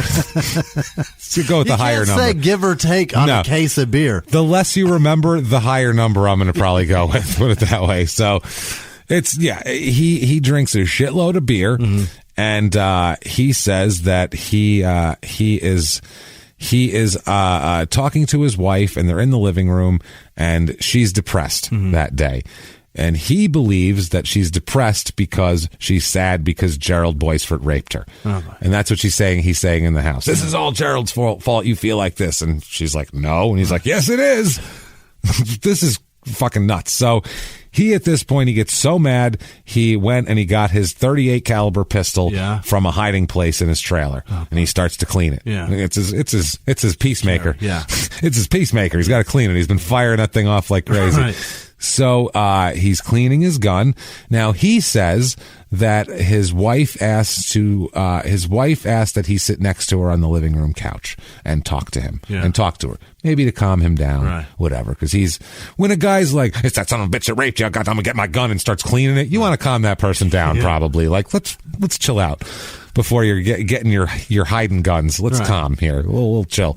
So she says to him, according to him, Georgia tells him to sit down, and he says here that as he started to get up to go over to the couch, he had the gun in his hand that he was cleaning. Oh boy. And he said he tripped, or his ankle gave out from under him. One of the two happened. When you're on about 26 beers, 26 beers, who knows? And he said the way that happened, he fell and the gun fired as he fell, hitting his wife in the chest, hitting Georgia in the chest. Okay. Hitting Georgia in the chest. She is dead like that very quickly. Must have hit her right in the heart. Got her good. Awful. Poor Georgia. Jesus Christ. As if life wasn't fucking bad enough. Now this happened. So poor Georgia is hit in the chest with a bullet, and she is dead on the living room floor. Awful. Like I said, God, I wish you would have been able to get away from that situation. That's fucking horrible. This is how it happens, God damn it. This is what I mean. This is what happens when things like this, when you have a cycle like this. So now Christopher is home. The son's there. Oh, he's home. Oh, boy. He says that he was watching a football game on TV. It's July. What football game's on? Oh, no, this is September. I'm sorry. There's a football game on. There's a football game on TV, and he said he heard a commotion in another part of the trailer. He just heard, banging around. And with his parents, though, it's not like out of the question. It's one of those things where when you start to hear argument, you just turn the TV up because you're used to it. It's one of those deals. So he said that they were, quote, fussing loudly, is what he said. Fussing. Yeah. They're fussing, damn it. The 15-year-old says that. Yeah, it's a southern. Yeah. They were fussing over there on the other side of the trailer. Yeah. And as he says he passed his parents on the way to the bathroom, his mother was sitting on the couch, and his father was seated at the dining room table doing something with his gun. He said he saw him going to the bathroom. He said while he was in the bathroom is when he heard the gunshot. It happened over the course of a pee. Yeah. And he said he came out to find his mother on the floor. And holy shit, obviously, Christ, mom's on the floor with a fucking bleeding out. This is not what I expected. Boy. So Chris says that at that point, Doug turned to him and said, gun in hand, and said, quote, I had to do it. Then he said, she's gone and she's not suffering anymore. That's what he said. That was it. I had to do it. Now she's gone. She's not suffering. That's a hell of a step. How was that? Chris is like, huh? What are you talking about? The fuck are you talking about? So he's a little bit freaked out. Yeah. Obviously, Chris is, as one might imagine. He's sober.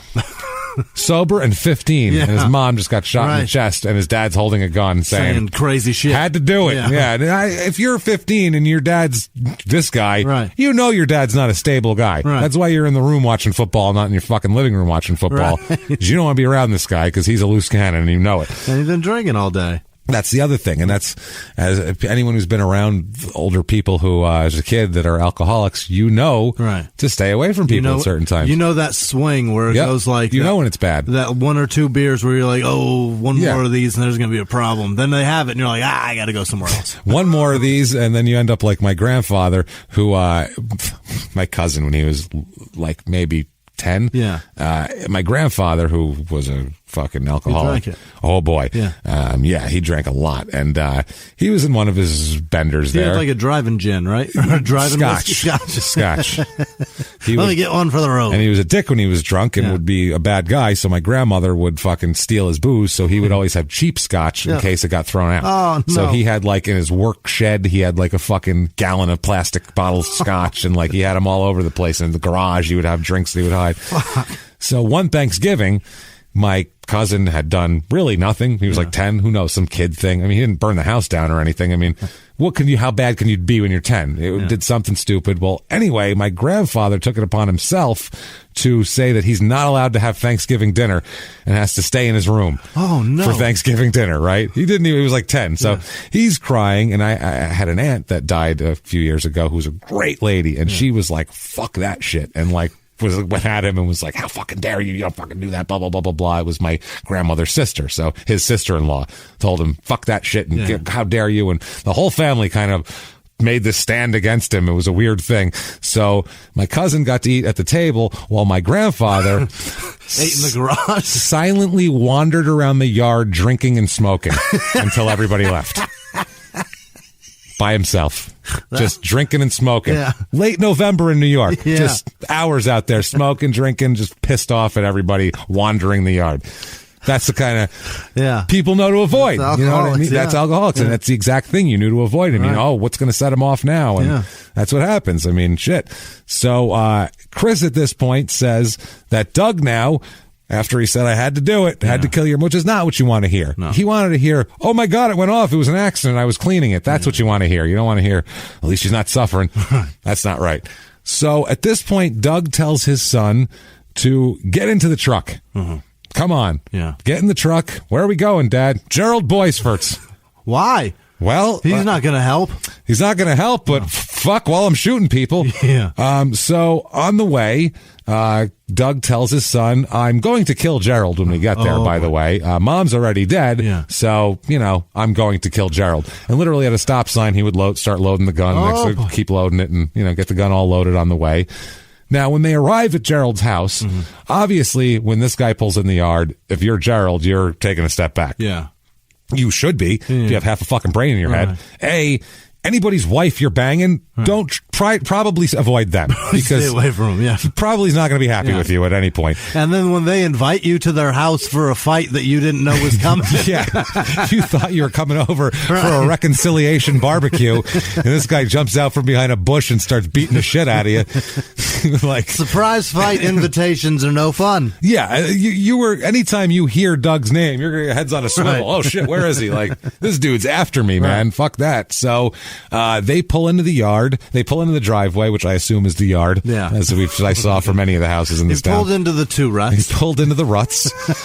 And that one in the real estate report has circular ruts. It's hilarious, dude. It's so funny. That's why live shows are great. The horseshoe driveway? Yeah, it's they made a circular driveway in the yard because they have no driveway. The old horseshoe ruts. We'll make it a horseshoe so it's classy, right? All right. Yeah. If you drag your truck through that front yard a couple of times and get them good and deep. It's good and deep, yeah. This is why live shows are great, because you can see this and go, holy shit. So they pull up. Gerald Boisfort is standing in his front yard with another man and this other man's 2 children. Shirtless. So I was just going to say, I would bet $1,000 that he has no shirt on, probably flip-flops. It's me. It's, but jeans for some reason. Jeans and flip-flops and no shirt. I usually rock the cut-off sweatpants. No shirt when I'm pulling weeds. My son is my son. Yesterday got kicked out of virtual class for the corona disease because they're out of school. They do like virtual things. My son got kicked out of the virtual chat because he was not wearing a shirt. That's hilarious. That's a Whisman kid. Did he put the beer down?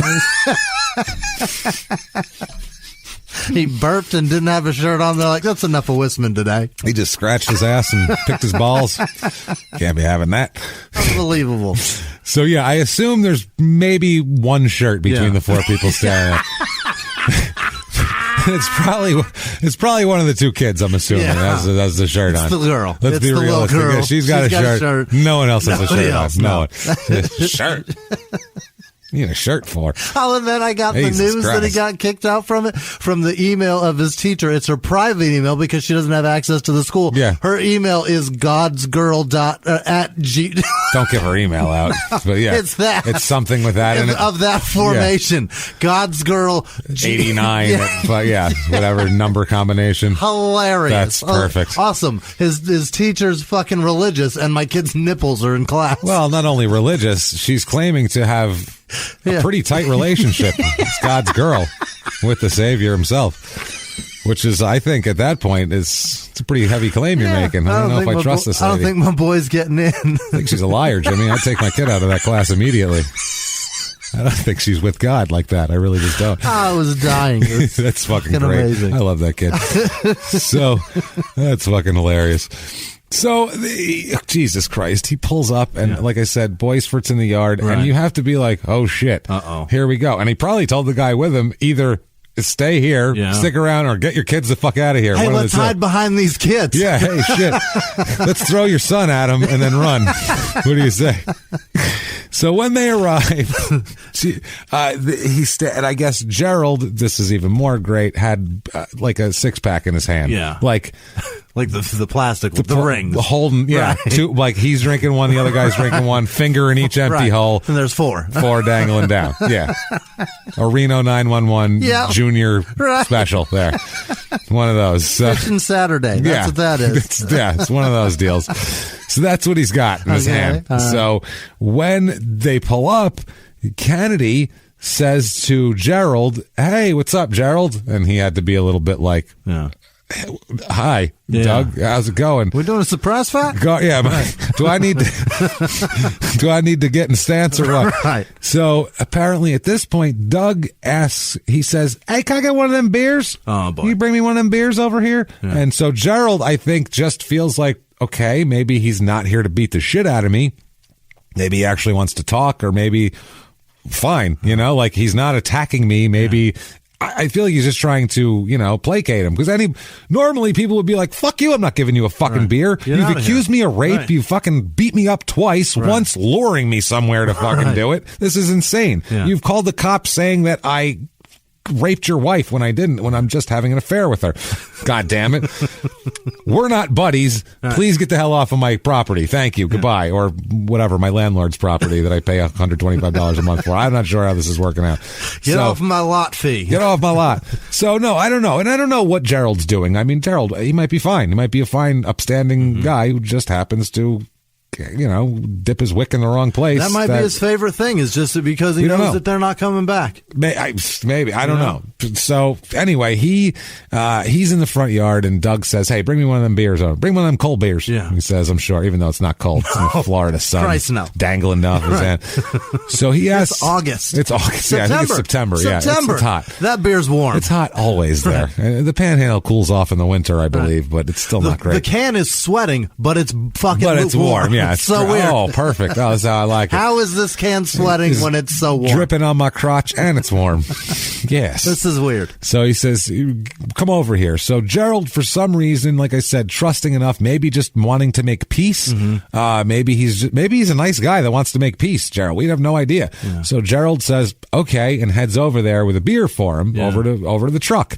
So as he approaches the truck, Doug, instead of reaching out for the beer, pulls out his gun and fires it, hitting Kennedy in the head several times. Holy shit, in front of the kids. In front of his kid, who is next to him in the car. I mean, his kid is a foot away from him in the cab of the truck, and he's fucking bucking shots. There's two other kids in the yard in the direction he's firing in, by the way, along with another innocent bystander who has nothing to do with him. And this guy's just bucking shots off willy-nilly after at least 14 beers. This is horrific. So, he fires him, hits him in the head several times. Must have been a good shot. And then after that, gets out of the truck. After, he falls down there. Gerald falls down. Doug gets out of the truck. Fucking reloads his gun up. Oh, my word. For what? I'm not finished. He's going to shoot him again? Several times in the head so far. This guy Gerald has had his day here. The gun's empty and the dude's dead. That's it. He emptied his 38 on him, and then he loads it back up again, stands over him, and shoots him again a couple more times, just to make sure, pumps him a couple more into him. Overall, Boisford was shot 7 times, mostly in the head. With a 38. I mean, you don't need much. There's nothing. It's Swiss cheese at that point. There's no brain left. He just pumping shots into his brain. That's absolutely insane here. There was the other guy there was Russell Dunaway. He was the guy with his. Who will never be the same. I would say not. After he probably tackled his kids to the ground, I would think, or picked them up and ran like hell. I don't know what He's still out of breath today. What do you even do there? Do you cover them or run? No. I don't even know what to do. You keep running until there's no more land. That's what I mean. How do you even get away? Like, bullets fly, maybe we get down, but then what if he comes over here and starts wanting to kill all of us? Who knows? No witnesses. He says that he heard Gerald plead for his life beforehand, too. He took the gun out and didn't just surprise him. He took it out, let him see it, let Gerald see it, and let Gerald beg him not to shoot him and beg for his life, and then he shoots him a bunch of times too. So if it couldn't get colder, that just got a little colder. I think a little more cold-blooded than that. If someone begs for their life and you still kill them, I'm sorry, you couldn't even put a human form. You couldn't empathize in a human level with someone begging for their life. That's a different level of coldness. It sounds like there was like an argument with him and Georgia where she got to the point where she was probably fed up and said something like, and it was good, motherfucker. So we had to go erase that too? I don't know, man. Something had to be said, right? It had to be. It has to be. I don't even know. Or he might have. This guy is such a fucking loose cannon. You don't know. That's what I mean. No idea. When he lured Gerald over and beat him up, there was nothing predicated it. It wasn't like it wasn't an effect of a cause. It was just like sitting around one day and he was like, fucking Gerald, I'm gonna kick his ass. It's time to fight. Call him up. It was like had nothing. It wasn't like the night before he made him mad because he was out with Georgia or some shit like that. It's really, really weird shit here. This whole thing is really weird. And the pleading for their life thing is just, I've heard of multiple very, very terrible, like legendary serial killers who've killed 30 people, 20 people, viciously carving people up and assaulting women and doing all this shit, letting people go because of that, because they beg for their life, and they're sick as they fucking come. But even they humanize them enough to go, oh God, this guy's got this woman said, I can't remember who it was, but a woman got away saying, my dad has cancer and I take care of him, and then the killer said, my brother had cancer and died, and that's terrible, and get out of here, go take care of your dad. Wow. She made it up, but it worked. But I mean, dad died of cancer later and she felt like a piece of shit. Damn it, shit. Well, you know what, Dad? At least I didn't get raped and murdered, so it's worth it. Isn't this worth it? Not getting raped and murdered over his hospital bed? Even with the ventilator. It is. You're right, it is. Right. This is so much better. Beep. I feel good about this. I feel good. Let's get lunch. Thanks, Dad. Thanks, Dad. So, to not give a shit or have any human empathy for someone who's begging for their life is a different level of coldness here. So, he shoots him a bunch, gets back in his truck. Yeah. Gets back in the truck. I don't know where the other people ran away. Right. Looks over to his son. And he must be shell-shocked as pushed shit. against the passenger door for sure. With a jaw on the floor. What's going on? Because you have to imagine, his mother just died 10 minutes ago in his house. He watched it. Yeah. He watched his mother bleeding out and didn't get a chance to anything except get in the car. We're going to kill Gerald now. Right. Like, holy shit, this now poor he's kid. Pushed against the truck door going, how does this movie end? Well, it ends here with, it doesn't end. It continues with Doug getting in, pulling out of the driveway. Got to get the fuck out of here, obviously. Yeah. There's going to be cops everywhere. There's going to be cops, I'm sure. Literally hands the gun to Chris and says, reload that for me. Oh, boy. We're going somewhere else. Oh, where are we going, Dad? We got more scores to settle. Oh, my God, he's got the list. We got scores to settle, Sid. Holy shit. Load it up. Yeah. Get to loading, mister. Oh, boy. So this kid's like, okay, because at this point, if I'm this guy's son, I'm doing anything he fucking says. My. I am going to be on his side at least till this little run is over with, because I don't want him killing me. He's clearly capable of anything. If I say no, who's to say he won't go? Fine, I'll do it myself and then shoot me. I don't know. I'll reload. I'm doing it if I'm Chris. So Chris does. Here he says, reload the gun. Chris says no. Yeah. He does. He says, I'm not reloading the gun. Yeah. I'm not doing it. So, okay. Kennedy, then Doug drives over to where Steve Russ lives. Remember Steve Russ? The other guy. Steve Russ is the guy who got in a fight in front of his bar and have had some beef with him. He's never slept with his wife. Didn't rape his wife ever, I don't think, or at least even accused of it. Going over to his house and take care of some business. Some bitch fought in front of my bar. How dare you? Yeah. And I missed him when I shot the first time.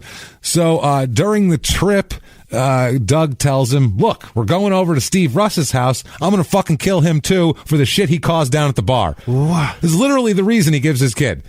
He's a little annoing at the bar. Right.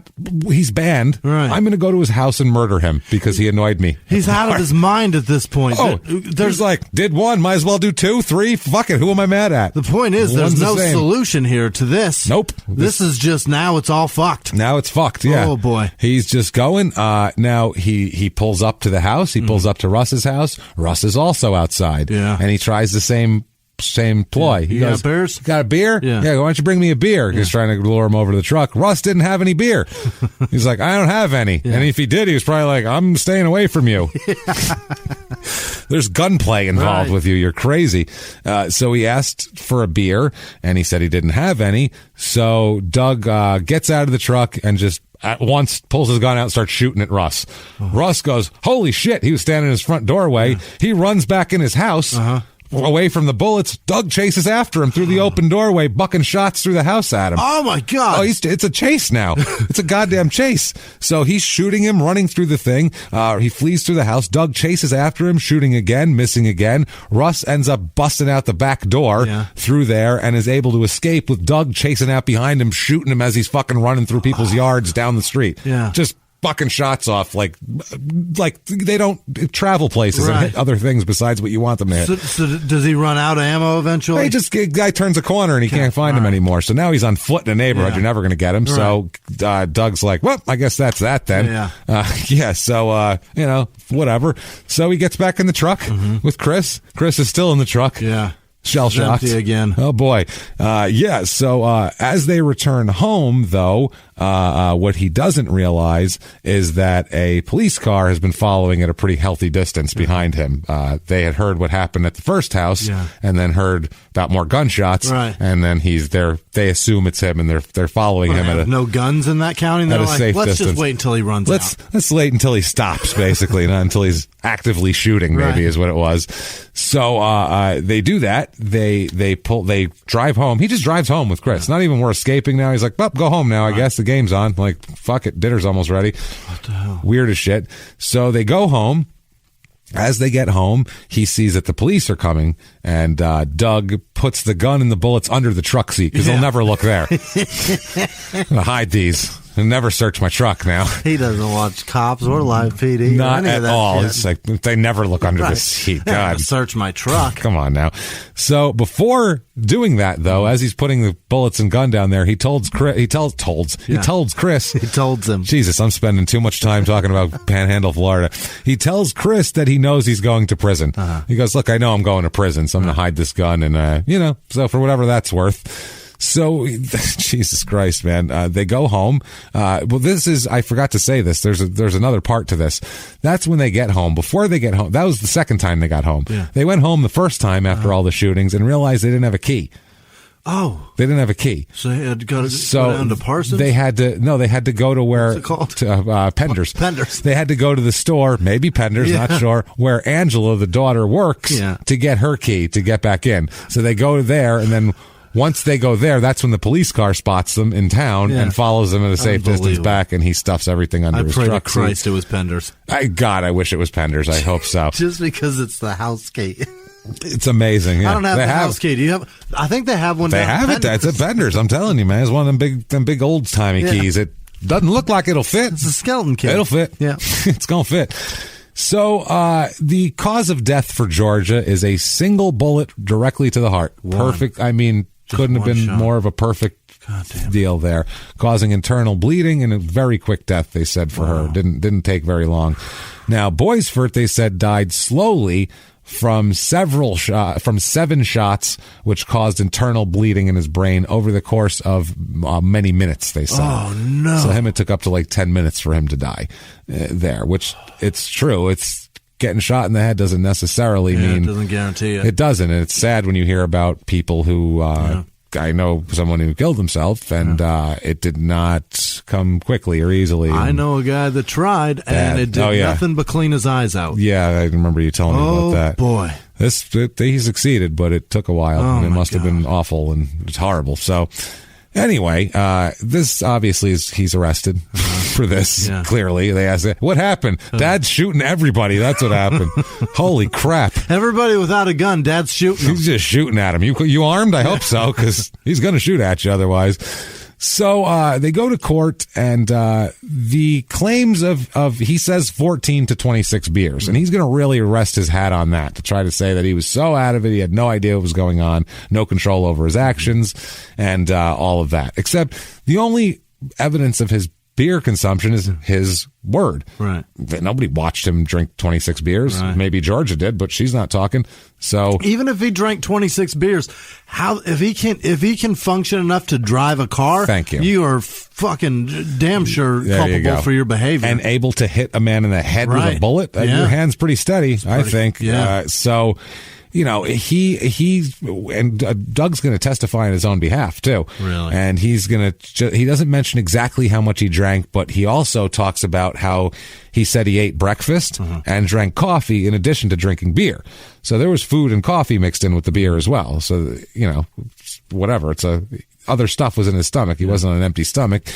He is 6 foot tall, 185 pounds. So they're saying that in court they say it strains credibility to believe he ate a full meal plus coffee, then drank 26 cans of alcoholic beverage, then acted like he did in the course of his crimes. Right. Like that just doesn't seem right at all. That's 6 to 8 beer behavior. That's 6 to 8, exactly. 6 to 8 angry beer behavior. Totally. You're 100% right. Now there's an officer here because Doug is he's a regular in town, as we might say. The cops are aware of him. Sure. He's been pulled out of places before, a lot of fights and drunken shit and whatever. All the cops know of his behavior. So there's an officer, Earl Cloud. He said that Kennedy, when arrested for all the murders here, was able to drive, walk, and climb stairs without seeming drunk. So he said this guy says another officer, Officer Widner, said that he's seen Kennedy shit-faced drunk, and he didn't think he was incapacitated at all on this day. It's like, I've seen him shit-faced, and he wasn't shit-faced. He would have had to drink a 6-pack of tequila the last time he was shit-faced. Sounds like it, Sounds like this is the type of guy who stumbles and drools and falls, because he's a functioning alcoholic. Right. 14 beers, this guy will go drive around, go to work, and he'll do fucking chores on 14 beers. That's nothing for him. That's a Sunday. Yeah. That's like my grandfather used to go out and do yard work with the scotch in there. It was just probably an excuse to drink scotch in the work shed, but still.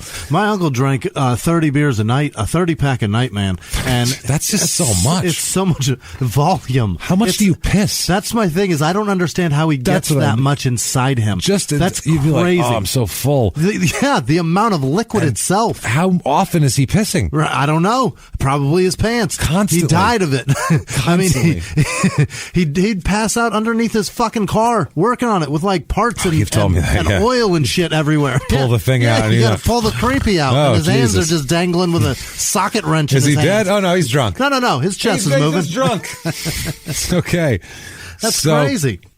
I would say. Now, they talked to Steve Russ, who's a live, potential victim. By the grace of Christ. Jesus. He's quick and agile, I guess. Is good for he's him. as Baptist as it comes today. Oh, you know today he is. Absolutely. He is so Baptist. Oh, Jesus. You know he is. He's God's guy, is his email. Leading the choir. Leading the choir. God's guy at gmail.com. I've got good news. I've got great good news. He's up there just singing. Him and Pat Boone are doing duets. Yeah. You hit the awesome God part. Come on, let's go, Pat. He's got good news. He's like one of the best. He's a backup singer? He's got good news. I'm godsguy.com. Oh, man. So, Steve Russ, he says that he identifies himself as a drinking buddy of Doug's. Okay. He didn't even have beef with Doug. No. Doug literally was like, he pissed me off too. Like, he was getting into like, who can I shoot now? Right. Not even like I have this overwhelming desire to kill this person and all these people. It was, who can I shoot now? Well, he made me mad. Sure. It's his place is on the way home. Might as well stop by and bug a couple shots at him. Now, he said that he's drank with Kennedy more times than he can count. Yeah. So he's a very good judge of how drunk he is. Okay. You know your friends where they are. Yeah. You know what I mean? He says on that, quote, on a sobriety scale of 0 to 10, 0 being sober and 10 being staggering drunk, Kennedy was about a 5 or 6 that day. Okay. So he's sauced up to the point. 6 to 8 pissed off. He's moving. That's what it sounds like. That's what I'm saying. Yeah. So he's saying his whole thing is my ankle slipped. It was a total accident. And, same when I was in the truck. Well, that's a different story. But his wife, his claims are this. My wife was an accident. I don't even remember shooting Gerald. Don't even remember. Because I had 26 beers. Blacked out drunk. I remember shooting my wife, but that was a total accident. I slipped. He actually talks about a floorboard might have been loose at one point. It's a fucking double wide trailer. Yeah. What floorboard do you have? Your particle board was the linoleum was fucking corner of the linoleum was sticking up. What's going on here? So Dave Willens, who's a firearms expert, he testifies to about his 38 caliber Smith & Wesson that Doug had here, and he said after testing the gun, he concluded that it could not have possibly fired by accident. It's in perfectly functional condition. Yeah. There's no doesn't have a weird mechanism that's off or anything. Yeah. It's perfectly fine. Now, his defense, like I said, is accident on the wife and insanity to the killing of Boisford. I was so drunk. I was crazy. What are the two ways to get out of this? Accident and insanity? Those are them. That's me. Did it both times. Yep. I was just sounds like my afternoon. Ever have a bad day? This is what it is sometimes. A bad day, and sometimes you bring your 15-year-old. You bring your sophomore with you to take it all in. It's a murder day. Jesus, let's take your son to work. Bring your sophomore to murder day. Bring your sophomore to murder day, everybody. Come on down. You gotta prep him for Might as well. Work. They can't go to school now, so if you're going to murder, bring your sophomore with you now. Get him some life experience. Run him along. Christ. So that's his deal here. During trial, he's allowed to produce evidence that they let him produce evidence. They let him use the defense that he would have went to Gerald's house because he was upset about the alleged rape. Okay. So they basically make it so if they'll give him that to do, but he has to prove that his wife was raped then. Well, prove why you did. Because if this guy really did rape his wife and she was despondent for months and all that, then this would be another story. We'd be looking at a manslaughter, or there'd be a lot of sympathy with the jury. Yeah. A lot of sympathy. Even if you had 2 months to think about it, the sympathy of the jury is you could, as a defense attorney, you can go up and say, what if somebody raped your wife to a guy? And he'd go, I'd fucking kill him. Yeah. So, or I'd want to kill him at least. I get it. I can understand. I understand. I may not do it, but I can damn sure understand. I understand. It's like Chris Rock with OJ. Yeah. Not saying I kill her, but I understand. I get it. Yeah. No, obviously that ridiculous. But yeah, so they allow him the opportunity to try to produce evidence that he felt that Boisfort had raped his wife. He proves nothing of that. Obviously, he doesn't do that. All it is that all he can prove is that he thought that. Basically, that's all he can prove, which means nothing. He does offer, though, the hearsay testimony of his daughter. He says, my daughter told me something. That's why it was. He said, Angela was told by her mother, so she told her who told me, who told him, who told this one, who told the clerk at Pender's, in case anyone wants to know. I'm about to tell you. I'm about to tell you something. That's how the alleged rape came out, was I heard from my daughter, who heard directly from her mother about the rape. So, but no evidence was offered to show that he knew about this conversation or was acting in response to it, or he just heard it and said, I'm going to clean my fucking gun. That would make sense. And since the subject of what Angela, the daughter, knew wasn't really relevant, they wouldn't let him do that. That was considered hearsay, and that was okay. But that's what he was trying to get in, basically. Dr. Macaluso, this guy, he's one of the defense people. He just takes at face value, he had 26 beers. But he said he didn't think that was credible, this guy.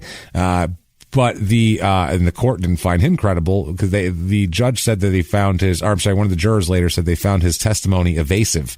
This doctor included the assertion that basically what he says is, look, this guy had 26 beers. His assertion is that, quote, intoxication destroys mental intent without impeding physical performance. So he basically turns you into a mindless zombie person that your body can go around and do everything that you can do, but your brain has no control over. That's a guy that's never had a drink. That's what I'm saying. They usually go about in tandem with each other. Usually. It's, actually pretty close. It's quite the opposite. My brain's kicking at a motherfucking rate. I'm having body so is much fun in there. Then my body's like, Jimmy, slow it down. We're going to puke. We're going to puke. No shit.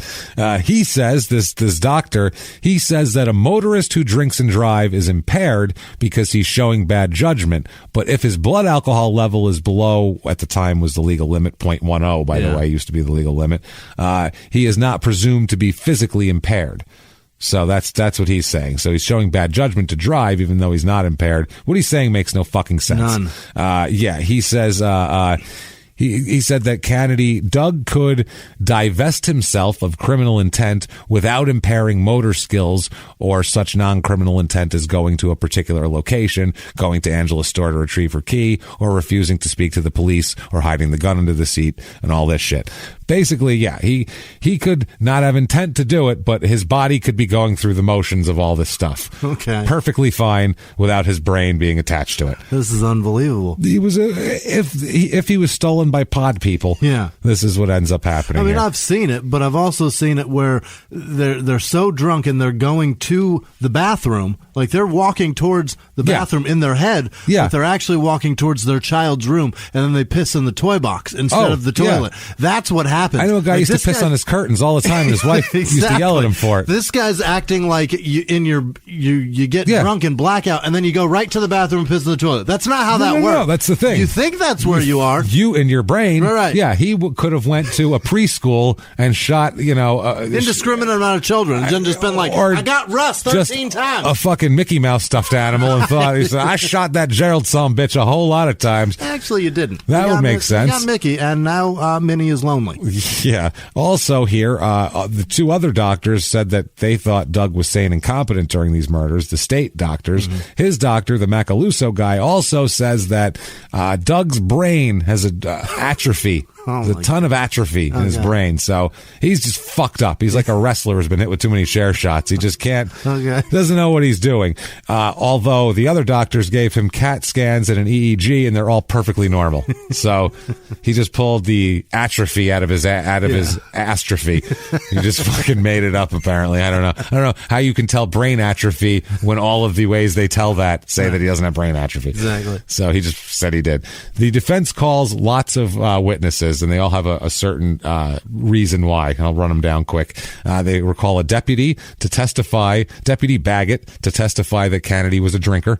So in case that needed to be established, they call Billy Blizzard. Oh boy, who is that? He sounds like he was married to Joe Exotic. He sounds like he's Joe Exotic's third husband, I think. After the one guy killed himself, they were just like, you know what? Fuck it. We'll get Billy Blizzard in here. The heir apparent to the Tiger Empire here, Billy Blizzard. Is his middle name Chillin' Grill? That's what I mean. This is awesome. I so wish this was Crime and Sports because he would be a character. Billy Blizzard would so be a character. Kudos to his parents for torturing his full fucking life. William Blizzard. Perfect. No one can say anything bad about that. So Billy Blizzard is a cellmate of Doug's after his arrest. Of course he is. Yeah, Billy Blizzard's in jail. That guy didn't keep it together? Nope. Shocking, isn't it? Are you surprised that Billy Blizzard isn't more of an upstanding citizen? He doesn't own several businesses? Super weird. He owns the other gas station. So he's a cellmate. It's called the Blizness. Yes. Me and my Blizznesses. Boom. Flicking dollar bills at you. He says that he was in the cell that Kennedy was plunked into after his arrest, and he said that Kennedy looked drunk when arrested. That's his expert testimony. Were you in the cell? Yeah. Your name's Billy Blizzard, right? Okay, everyone take this with a grain of salt. It's Billy Blizzard. You were in the cell, yeah. Was he drunk? He looked drunk to me. Thank you for your... And then he leaves. That's literally his contribution to this thing. Holy shit. Tom Baxter, who's another guy who's a friend of Doug's, he's there to testify that Doug thought that Gerald raped Georgia. Okay? God. He thought that, but that's... Who called these people?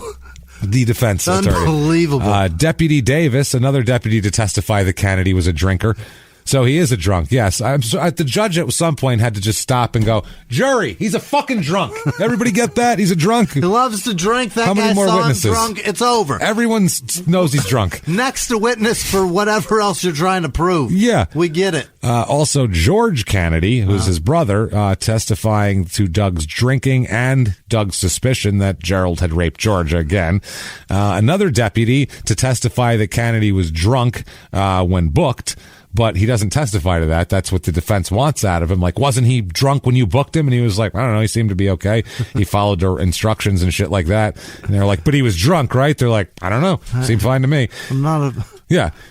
I didn't check. That's the thing. Field sobriety tests, they're half to see if you're sober enough to follow instructions. Right. That's half of it. That's why they tell you to do this and do, like little things that you don't seem to matter. Yeah. That's just to see if you'll remember them, because sober people remember instructions and drunk people don't. That's the fucking reason. So that's why drunk people tell you the same story 17 times. Yeah, if this guy says thumb and he gave you his thumb, then he's, at least he's functional enough to know where he is. Another deputy testified to a suicide attempt made by Kennedy while he was in holding. Mm-hmm. Apparently he had a suicide attempt after all this. He held his breath. Yeah. They were like, he was blue, but then he just went, and then it was fine after that. And then all his color came back. It was weird. It was totally fine. Suicide. It's an attempt, though. We had to put him in isolation. So he is, and also that he'd been drinking. Morris Pope to testify that Kennedy is a drinker. Kenneth King, the Pope and the King they got here. How many people call a Pope and a King and a Blizzard in the same deal? It's awesome. That is amazing. He's to testify about that he also drinks, that Doug drinks. They had Angela, the daughter, to testify about the events leading up to the murder, that Georgia seemed despondent and all that kind of shit. Also, the doctor who we talked about to tell you about, that idiot. And then Doug testifying on his own behalf, obviously. He says here, while he's testifying, he kind of departs a bit from his alcoholism defense and testifies that the shooting of Georgia really was nothing more than an accident. Mm-hmm. He doesn't even remember 10 minutes later shooting Gerald, but he remembers this in such detailed, perfectness that he knows that it was an accident and this and this and this. Yeah. So somehow, without drinking anymore, he went from shotgun 26 beers between the time? Yeah, he went from like a 2 to a 15 on the drunk scale in that short amount of time. He said that he discharged the gun when he gripped his chair to get up. He claimed at trial that a spring broke on his chair, as he was getting up. a spring broke on his chair as he was getting up, and then his ankle popped.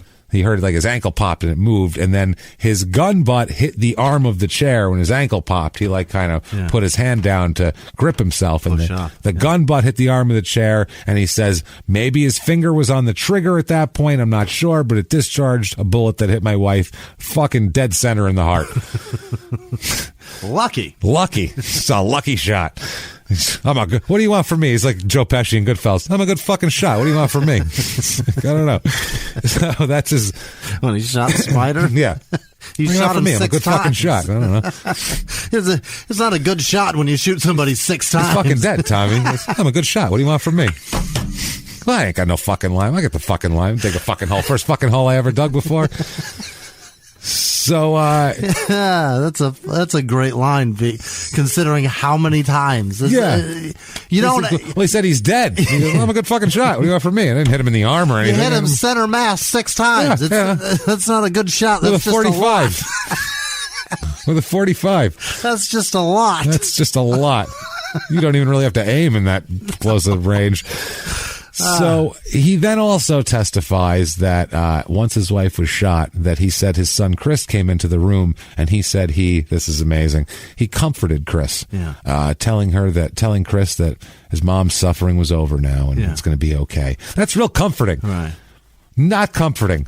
Shot mom dead. She's feeling better now, son. Don't you feel good? No. My mom's dead. What about that part where is he not even acknowledging he said I had to do it? He's saying that was to comfort Chris. That was just to comfort Chris. Like she's better now. Now she's out of her misery type of thing. Like she's a deer who got hit by a car. Right. So, he testifies. He gives no explanation of killing Boyceford at all. They ask him, so then you got in the car and you went over to Gerald's house, and he went, I don't know. Yeah. I don't know. I mean, ask Chris. He would know. I'm not sure. He said, so you shot him this many times? Not sure. Yeah. They explained. You stood over him, shot him more. You shot in the direction of children while you were discharging the fucking firearm. And he goes, doesn't ring a bell. Doesn't sound like me. Doesn't sound like something I would do. I mean, I'm much safer with weapons than that. I don't think so, really. I don't really. No, I don't want to do that now that I'm thinking about it. So that ain't me. So the jury here. Yeah. Well, I mean, what do you have in your lap with this case? It's what is it? Is he temporary insanity? No, okay. And temporary insanity, accidental temporary insanity, and the other choice is first degree. I mean, the other choice is first. Death penalty's on the table. It's Florida, the whole deal. They're pushing for the death penalty here because I mean, obviously Gerald's was pretty fucking calculated. Yeah. Even if his wife's was an accident, he then went in for a penny, in for a pound. Let's do this shit. What about that part where he could run? You know what I mean? When he was chasing Russ. Yeah, there you go. Well, remember when you ran? Remember that part? Jesus. The jury comes back and says guilty. Yeah. Both times. Yeah. Fuck you. Murder. Not. He wanted like manslaughter and an acquittal. Yeah. He wanted manslaughter for his wife because it's an accident, and then or negligent homicide or whatever. And then for Gerald, they wanted temporary insanity. Anybody when they would get into a drunken stupor, their first thing was their body would automatically go to a place where there's a person who you think raped your wife, even though they didn't. I think 8 years is fair. It seems fair. Jesus Christ. Now, during the penalty phase, Doug Kennedy speaks for himself and requests the death penalty. He does. He said, I'd like the death penalty, please. Tried to kill myself, couldn't pull that off. If someone could kill me, that'd be great. Somebody hold my nose so I can hold my breath. Which is, please. Which is kind of a shitty thing to do considering you have 2 kids and you killed their mother. Right. So now you're saying, kill me too. Fuck my kids. Yeah. Fuck my kids. I don't give a fuck about it. They can grow up with no parents, nobody. I don't care. Yeah. At least if he's there, maybe they'd be mad at him for a while, but eventually they might have some sort of relationship with him. We see this shit all the time. It happens a lot. So he speaks for himself. The court also called a doctor to witness to testify to his mental state. Because when you have anybody standing up there going, I'd like the death penalty, they generally go, let's make sure he's not crazy. Because that's something where, you could then appeal later saying I was out of my mind when I said that. I don't want the death penalty now. So he insisted that he did not murder his wife, but that he did murder Boisford and deserved to be executed for doing it. He's like, I don't remember doing it, but I did it, so fucking off with my head here. Okay. Let's do this shit. So this is what they do here. They're looking at one of the issues here that they're looking at for death or not death is whether it was cold, calculated, and premeditated. Okay, that's one. Now, for Georgia, they said he had to retrieve his gun from its hiding place. He took care to sit and clean his gun. He cleaned it before he did this. Then he loaded the gun after he cleaned it. When you clean one of those, it has to be empty. Pretty much, yeah. Otherwise, either the bullets will fall out, number one, and number two, it's hard to clean the fucking chambers where the bullets are if there's bullets in them. You generally push those out. It's difficult. Yeah, it's not easy to do. So he reloaded the gun, and they said he must have aimed the handgun to put the one shot right into George's heart. That would be a hell of a coincidence. I mean, it's happened before. From the hip? That's nuts. Just from the chair? It's probably not going to happen. Take it easy, Doc Holliday. Absolutely. They said there's no reason for this, and he told his son, quote, I had to do it. It's one thing if he says, well, she's not suffering now. That's, I guess, an attempt at comforting if you're drunk, but to say, had to do it, that's not good. Those words are damning. Yeah. Now, to Gerald Boisford, the court notes that he had brought an extra box of ammunition with him, because then he went and got an extra box to take in the truck with him to go shoot Gerald. That's a lot. He wanted to make sure because who knows how many more people he was going to shoot. He was going to shoot Steve Russ. Right. Maybe he had another one after Steve. Because the only reason he went home is because Steve got away, so he figured Steve was going to call the cops on him. Right. So he's like, well, I better go home and get my shit together. I don't know. So they say that he brought an extra box of ammunition. He had time to reflect, not only as he drove to his house, but in the weeks and months since any of this has gone by. He declared his intentions to Chris ahead of time to his son. That's another one. Then he lured him over to the truck. Then he did not adhere to his begging for his life. And then not only did he shoot him a bunch, he then got out, reloaded the gun, which you need to be pretty calm to be able to put the bullets in there and get out and do it again. Yeah. So I think about that a lot, like because I got guns, and what at that time when you've got to reload. If I didn't hit him and end it, it's over. I'm going to get shot. Yeah, you need those. There's no fucking way I'm going to be able to plug those back into. How the fuck are you going to get? Oh my god, that's insane. A shaking ass hand, no way. And I got to get 5 in there? No, not I'll be lucky if I get 1. No, that's the thing there. So the jury comes back, and they are going to vote. They vote 10-2 in favor of you, sir. Yeah. May fuck off. Death penalty for Mr. Kennedy. 10-2 is enough? At the time it is. Okay. In 89 it is. That's the problem. That seems a bit... that's suspect. At that time it was like, well, fuck that's enough. Majority rules, everybody. Moving on. Wow. We're ordering pizza. Can we ask those two what they were thinking, maybe? Can we talk to them a little more? They're treating it like they just asked them what they want for dinner, and 10 people said pizza and 2 said lasagna. And they're like, fuck suck it up, fuckers. Pizza You're it having is. pepperoni. That's it, man. Hope you like it. Yeah. We'll get sausage on yours. So he has his first appeal, and it's just based on merits of the case and shit like that. Or if there's a couple things he was appealing on, like jury selection, and we go over that shit a million times. I don't care like about the way the attorney, the defense attorney, handled it, but he didn't really have much. He's not given much here. No. And this guy's, I mean, the actual person, the defendant, is the one who's driving the defense. If the lawyer says this is how we're going to mount the defense, and the defendant says no, you're not. This is my defense. You got to go with that. Right. It's like you can't go against it. He makes it real hard to like him too. He makes it impossible to like him. He killed people in front of his son, which is a terrible thing right there. With other kids present in the one thing, everything he's done is really chasing a man around a neighborhood. It's difficult. He's reckless as shit too. That's the other thing you got to look at is this guy has no regard not only for the people that he's shooting at, anybody else either. He doesn't give a fuck. It's just about him. So finally though, so the one appeal gets denied. He gets another appeal in 1993 here, and in this one the justices find that the trial court was wrong to find that the murder of Georgia Kennedy was heinous, atrocious, or cruel as an aggravating factor used for the death penalty. And the aggravating factor is they say it's intended for torturous murders that are committed in such a way to cause a lot of pain. Rather than her, she died very quickly. They said, so that's they also ruled that the murder of Georgia was not cold, calculated, and premeditated either, even though he went and got a gun. And you could take that either way, though. Those two aggravating factors overturned for that death sentence. They overturn it and put a life sentence because he has 2 death sentences for both murders. So he's got a life and a death. He's got a life and a death. So he's just in case. Yeah. He's holding a spare here. Spare tire in the back pocket. So now they vacate the death sentence for Gerald Boisfort's murder as well. What? And order another sentencing hearing.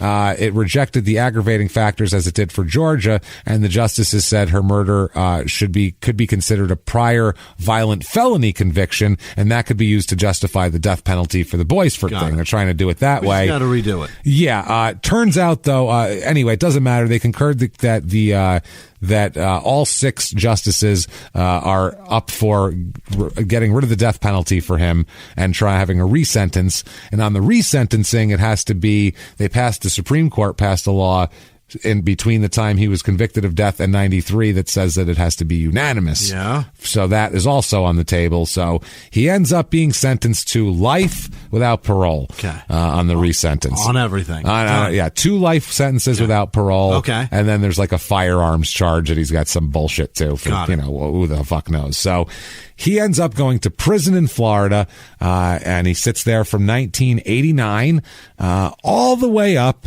until December 12th, 2019 just happened when he died. Oh, damn it. He just died. I guess that's life. He up and croaked on you. He's almost 80. Yeah. He's fucking an alcoholic who's almost 80. He lasted. So he lasted it out. My uncle got to like 54. That's most people do. My grandfather didn't last very long. This guy I guess he stopped, though. Yeah. He went to jail. Even if he's drinking prison wine, he's not drinking enough of it to get himself. My uncle stopped, too. Yeah, he stopped. One of the cases I was looking at for this particular day that maybe would have done in place of this had a guy in prison said he drank 3 gallons of rubbing alcohol in prison. What? In a sitting. In a sitting? On like a Saturday afternoon? Fuck do you do that? Yeah. Oh, that's almost so did that much. case just for that. just for us to talk about rubbing alcohol and how much of it you could possibly stand to drink. That man's piss was flammable. Oh, you know it. Had to be. So he's dead. Yeah. Doug Kennedy's dead. That's good news. Hopefully Angela and Chris have I don't know, gotten some this kind of life. I don't know. So what kind of? That's just scary, Who took man. care of them? I don't know. I hope the family stepped up. The government likely was just like, listen, you're 18, go do it. Well, you're 18, yeah. The 15-year-old had to go somewhere. I hope the kids stuck together, and I hope that they. I hope she runs the bar and he runs the gas station. That would be fucking amazing. That'd be beautiful. I hope they were able to move on past this. And your mom dead and your dad being sent away forever. Just the stigma of that. I hope they moved away from this fucking area, went somewhere better or different or bigger, and just started new lives and changed their names and forgot that this ever happened. Portland and harvest weed. It's great. You know what? Amazing. That's a good life for anybody, really. That's what I hope. I hope they got into the weed market at the bottom floor. That would be awesome. Right when it came through. Fucking they were already doing it. Yeah. So so he's dead. Everybody's dead except for the kids. And there we go. Success, kids. One moment, in just a moment here, we'll be doing the prisoner dating game. Yeah. But if you like that, please get on Apple Podcasts, the purple icon there. Give us 5 stars. Doesn't matter what you say. Say you're following instructions, following directions. Do all of that stuff. We'll get this house cleaning stuff here. Then we'll do the prisoner dating game. Also, head over to shutupandgivememurder.com for everything small town murder and crime and sports. If you're not listening to crime and sports, as 2/3 of you are not, judging by the numbers, you should listen to crime and sports. Yeah. If you listen to this show because you like the way we tell a story, then you'll like crime and sports. Trust me. We're not just sitting there running down highlights of somebody's, let's talk about this particular basketball game for 45 minutes. That's not what we're doing at all. We're talking about the fact that this person happens to be happens to be an athlete, which gives them a position of prominence and money and a place where they shouldn't be arrested a whole bunch. And a reason to not. And they fuck it up anyway. Yep. And that's when we come in and really stick it to them, because you really have to have very little sympathy at that point. It's just fun to make fun of them. Really good. So check that out. Listen to that. If you want to be a hero of ours, damn it. Also follow us on social media. Sorry. @MurderSmall on Twitter, @SmallTownPod on on Facebook and at Small Town Murder on Instagram. If you want to be a hero of ours and be one of our donors, you can do that. We have a long list of producers at the end of the show. You can check that out. But if you want to be one of those people, very easy to do over at patreon.com/crimeinsports, or head over to PayPal. Use our email address, crimeinsports@gmail.com. Anybody over $5 on Patreon is going to get a lot of content coming up pretty soon. And it's including tomorrow on Friday, we'll be releasing a bonus episode of us talking about the Tiger King documentary. And it's pretty crazy because a lot of you have sent us that and wanted our opinion on it. We're happy to give it. So we'll give it in bonus form. Please check that out. We're going to have a lot of fun with that shit. And trust me, do all of that. Also, Stevie live stream. We're going to be watching Stevie live streaming it, just me and Jimmy together. We're going to be doing this and drinking and smoking and partying and having a good time and laughing our asses off at Stevie. That'll be Friday night, this Friday, the 27th, did we say? Yes. Friday night, the 27th at 6 p.m. Pacific, 9 p.m. Eastern. We'll be on Instagram. We're at Small Town Murder on Instagram and other places. Follow the social media. You'll see links to wherever you need to go. There will be one shirt between us. And, oh, yeah, you know that. You know that, Jim. We're going to share it, too. Yeah. So that's how close we're going to get. One army for each of us. One arm for each of us, guys. Also, listen to P.S. I Hate This Movie every Friday with myself and my wife, Sarah Hunt, who's hilarious, and we rip apart romantic comedy movies, and we have a good time doing it. So check that out as well. And now, without further ado, let's get to the prisoner dating game. Yeah. Yes, it's been a long time. I think it's been since October was the last prisoner dating game we did. Has it been that long? It's been a long time. So Jesus. I figured let's tack one on here. Found a little bit of a shorter story so we can tack on a prisoner dating game. Are you ready to meet your future, Jimmy? I sure am. Are you ready to do Love After Lockup? Yes. Which if you have not watched Love After Lockup, fuck, you are missing out. And this is how Love After Lockup starts. Oh, boy. If you don't know what Love After Lockup is, it's a show where people find prisoners and like this way, and they write to them and they become engaged to them, basically. And they have this big relationship and they send these people money. One woman was in jail for 10 years and got $800,000 from men for drugs in jail. 90,000 from one man. So it's crazy. It's wild. They get out. 90% of the time it works out horribly. Only two couples worked out. One worked out, yeah. One worked out. Brittany and Marcelino there. They're that good. That one worked out. They're okay. The other one did not work out. It's very shaky. Yeah, it's shaky. The other one that you thought worked out, you're like, I don't know about that. That's working out. Nah, she's still a crack whore. She's a crackhead. He's punching his truck in the driveway. Things are not going. Everybody got what they wanted. Just assaulting a Chevy. That was awesome. His own Chevy. That's the other thing. Stop punching your own truck, stupid. Good life. How many times did that phone take a flight? Oh, God. Dude, he threw it into the bushes. He threw it across the yard. It was all cracked and shit. And you're like, no wonder why it's cracked, dummy. Good Lord. You throw it every time you get mad. And then he has a thing, I guess, if you look him up, like he's admitted that he used to do meth, and you're like, yeah, no shit, you did meth. You're 37, you look 58. He looked older than his dad. He had abrasions on his face. All the time. For months. Never explained them. For months. New ones. He always had like new ones. It looked like he was like he worked with like exotic birds or something. They were always pecking at him like he was like a zookeeper in the bird thing. Those fucking things are always constantly a cut the face. Flamingos are dicks. I'm telling you right now. It's always cut up. Not supposed to have those. What the hell is wrong with not scratches either? Slices. Yeah. Just weird. Like the diagonal cuts in his so face. Strange. So with that said, let's play the prisoner dating game. Right. I've lined up 4 of the most eligible young gentlemen and 4 of the most eligible young ladies for you, Jimmy. Let's get right to it. Wonderful. With our first of the night here. Let's see. We'll start right at the top here. My name is Damon Jerome Richardson. I'm 55 years of age. A little older fella for you, Jimmy. I think there might be a little maturity, what you need. I'm a former death row inmate. Oh, he got commuted. Having spent 17 and a half years on death row for a crime I did not commit. Oh, very important. Well, upon unanimous reversal of my conviction, your sentencing, not your conviction. Right, you're Chief, still there. Calm down. I was released from death row and placed in general population. I'm currently being held for a, quote, organized crime charge for which I had prior been sentenced to death. Okay, so, I'm probably doing bad things. Yeah. Due Due to spending such a lengthy period of time on death row, I've lost all my friends and most of my family. Therefore, I'm interested in finding a pen friend, someone who is open-minded, honest, and not judgmental. You know, because I'm a murderer. Right. You know how that goes. People that judge sort of was on death row. I would like to be accepted for who I am rather than on the basis of what I've been accused of or the negative characteristics generally associated with being a death row prisoner. You're going to have negative connotations to being so bad that we decided the only way to handle you is to kill you. Nobody's been sentenced to death for money laundering. Not usually. You are a murderer, man. You either murdered someone or you're totally innocent, but there's nothing in between. There's nothing in between. You're like, I really was hungry, so I stole a ham, and then they put me to death for it. That doesn't happen. I had this whole ham stealing operation. It's crazy. So they put me to death, but then they were like, nah, we can't kill him. It's just Hormel. Sorry. Murder or nothing. That's it. Fucking guy. Then he says, quote, essentially, if I must be judged at all, then let it be on the contents of my character. I am formerly a small business owner. Yeah, we know that. I enjoy writing and listening to a variety of music. My greatest love is art, which I find extremely fascinating. Currently, I'm devoted to exercising and weightlifting in order to keep my body in perfect condition.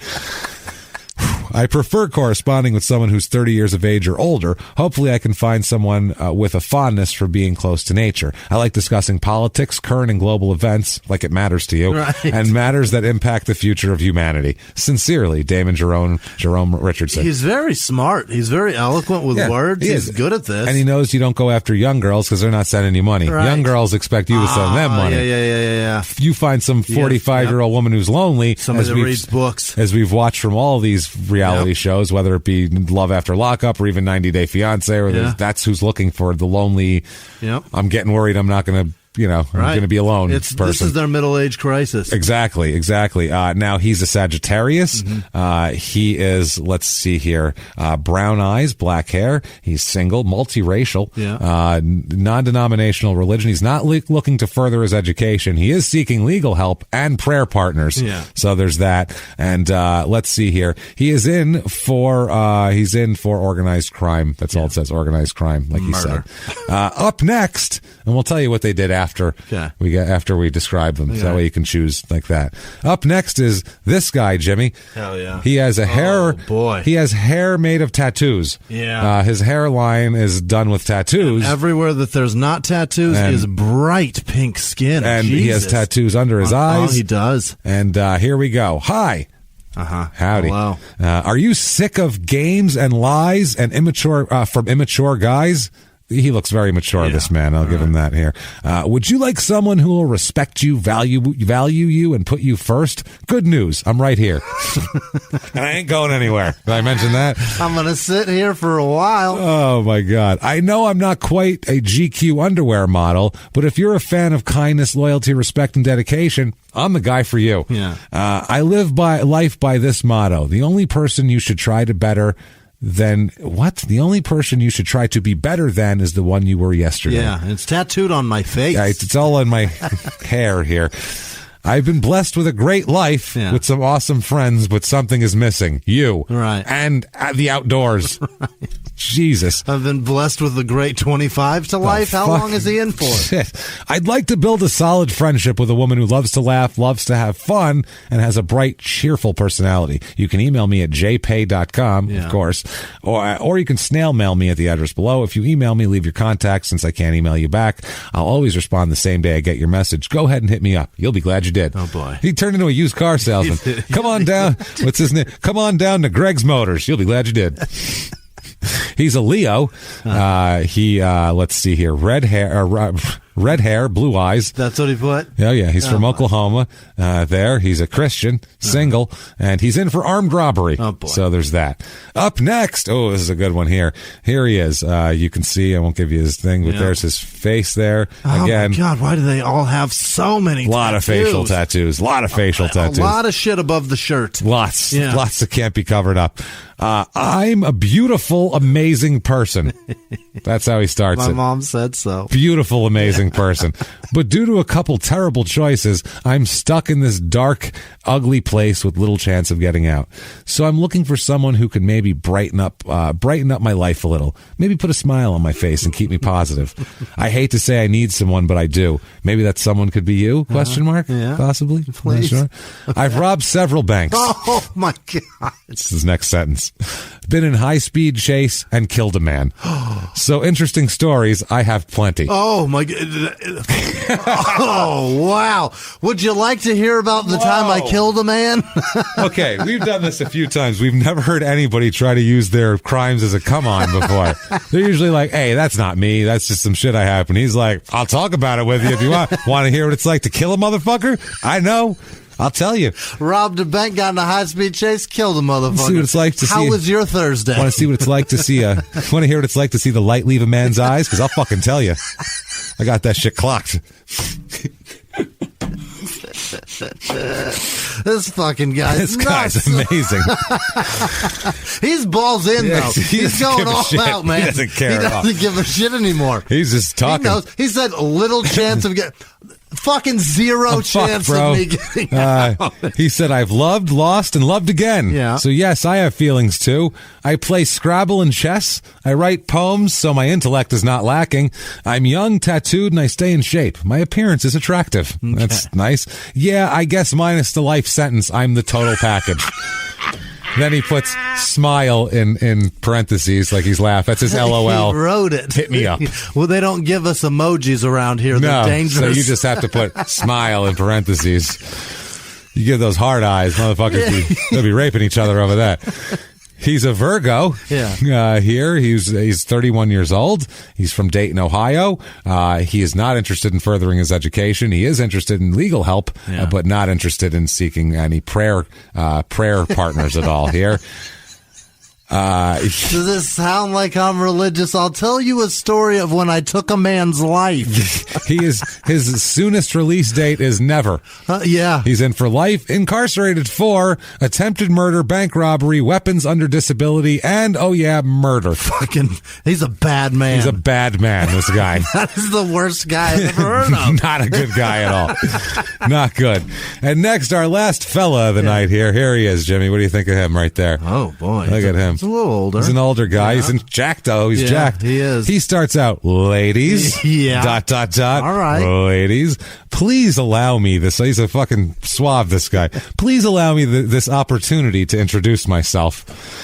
Wow. You're wasting words, motherfucker. My name is Phil. Yeah, it is. Hey, Phil, how you doing?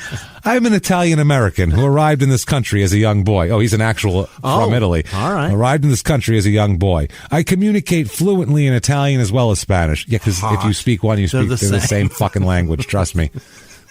I work in restaurants. I go, I got the gist of what you're saying.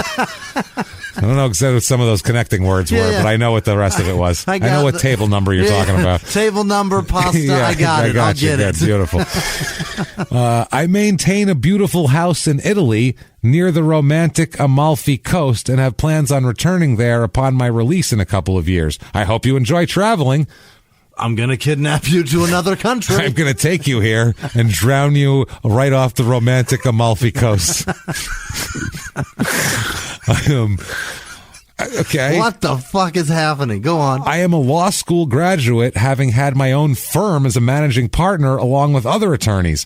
I was also once elected official 5 terms. I was once an elected official 5 terms in office. What? I was elected at a young age. I'm financially secure. I'm not seeking money from women. Besides, that's not the gentlemanly thing to do. Phil. He's a fucking gin, this guy. This is the guy. Hey, you know what? I don't want your fucking money. I got my own money. When I get out of here, I'll take care of you, take you on a nice trip, drown you off the romantic Amalfi Coast. Did I say that? I didn't mean to say that. You try to pay for a goddamn thing, I'll put your head under the water. I'll drown you. I'm not kidding.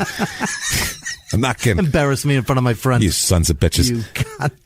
He says, I believe beauty transcends race, religion, and place of origin, and therefore I invite all women to respond. But it does not supersede, transcend genitalia for him. I'm seeking someone to co-author an exciting story. Are you interested? Oh, that was classy. That's classy. He's an Aries. He's willing to correspond outside the U.S. He's from Comac, New York. He's divorced.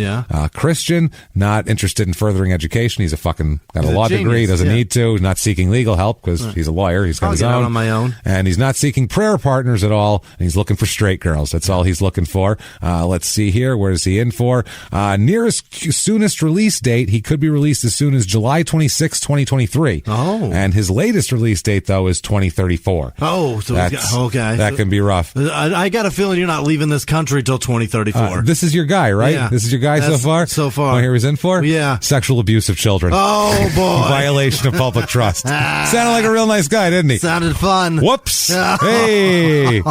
Hope you like to travel.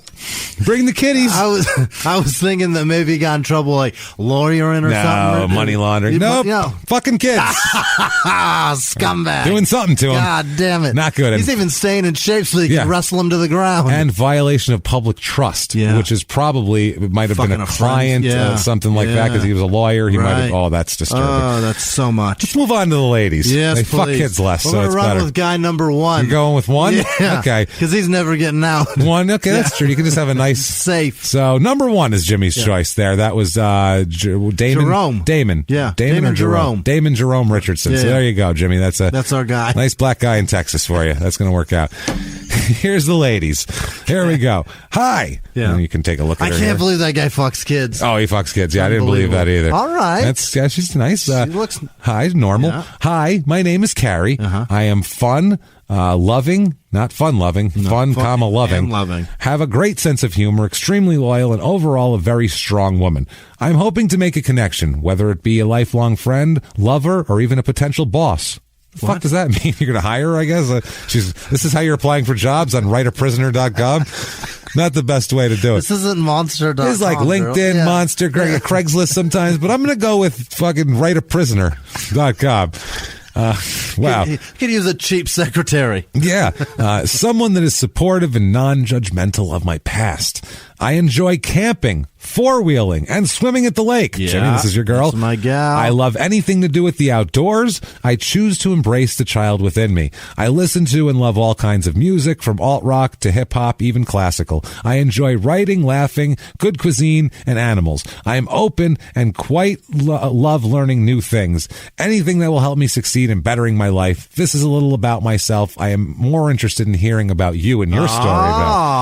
She has done this before. That is smart. That's smart. She's a Cancer. Get me talking. Yeah, that's what I'm saying. Let's see. She's only 26. Yeah. She's a young one. Her hometown is Sitka, Alaska. Oh, no. Which is one of our small town murder hometowns. So if you want to hear a little bit more about Sitka, it's a weird place. Listen to that. It'll help you a little bit more with this. She is not seeking furthering education, no prayer partners or any shit like that. Not interested in that shit. She is only in for felony failure to appear, 2 counts. Oh. So, I mean, she had to appear for something to begin with that was a felony, but still, she's not a murderer. No.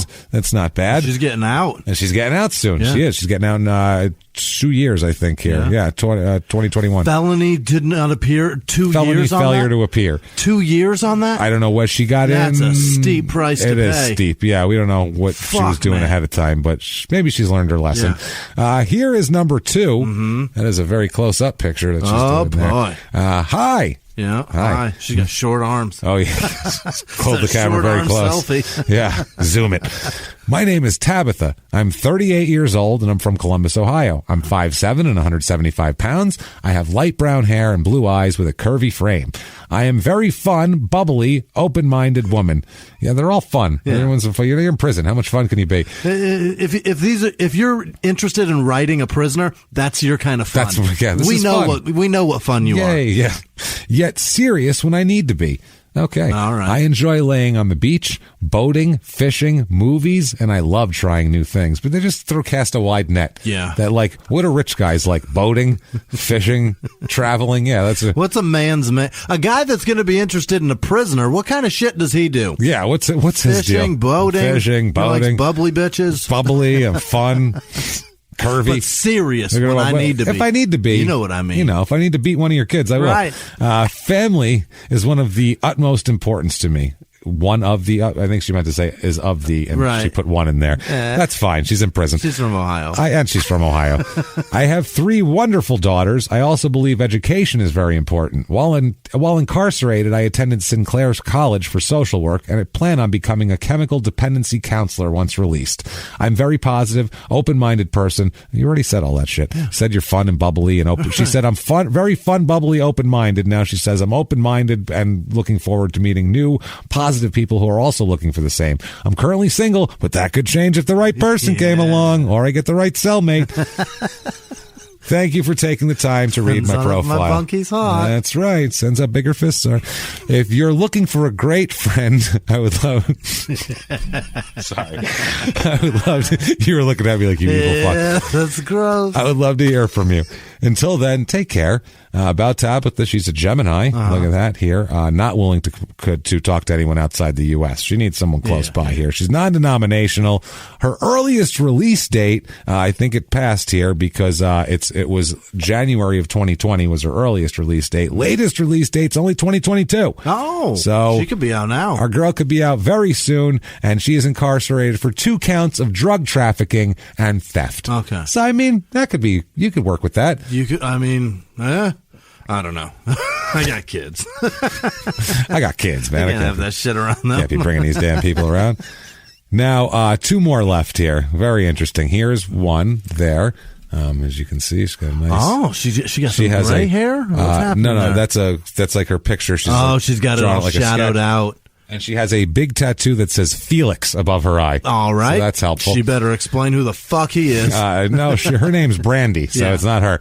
She says, I'm a single white female that's a bit wild and crazy. Yeah. Well, no shit. I want to find someone to shine light into my darkness. Oh, boy. It's been a lonely highway to hell. Yeah. Oh, my. This is getting great. God. I'm open-minded with no limits to conversation. I'm a very loyal female. That's also very independent. Yeah, I tattooed my ex-boyfriend's fucking name on my face. Above my eye. That's as loyal as it comes. And I think there's a picture of him right below it. Good Lord, she got a portrait on her cheek? Just in case. No, not check. No, you're the not wrong Felix. This Felix. Jesus, dick's hanging out. I'm very different from anyone you'll ever meet. I doubt it. I love when people say that. Nope, lots of people just like you. You're not unique. I'm wanting the Joker to my Harley Quinn. Oh, she's a nightmare. Right away, nightmare. Oh. Nightmare. I love to laugh and make others laugh. I need someone who can handle this princess of darkness. A sense of humor is a must. I love to travel, go to casinos, cook, and spend time with loved ones. Go to casinos? Who loves to go to casinos? Nobody loves that. That's old people or people that have to. One of the two. You know who loves it? Desperate people. Desperate people. And who else who's in prison, James? People that were desperate. You can J-pay me, but I can't J-pay you. I need an address to write you back. Write me. I promise you will not be disappointed. She's a Libra. She's 45 years old. She's a horrifying 45. Yeah, they look tough. She's divorced from Taylor, Texas. She's a Baptist. Yeah. Hey, you're looking for that. She's bisexual. Yeah. So she don't really care here. You go into prison, you're bisexual now. Earliest release date is 2022. Oh, my God. August. That's terrifying. Latest is 2028. And she is incarcerated for forgery from an elderly individual. Oh, you she asshole. Stole from old people.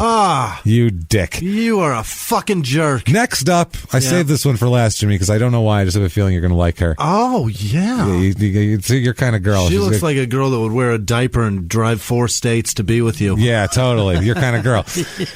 Here's her profile. All right. Hot off the press, a damsel in distress. All right. That's what it says with 4 exclamation points. She's got a sales pitch. Help her. She's in need need of saving.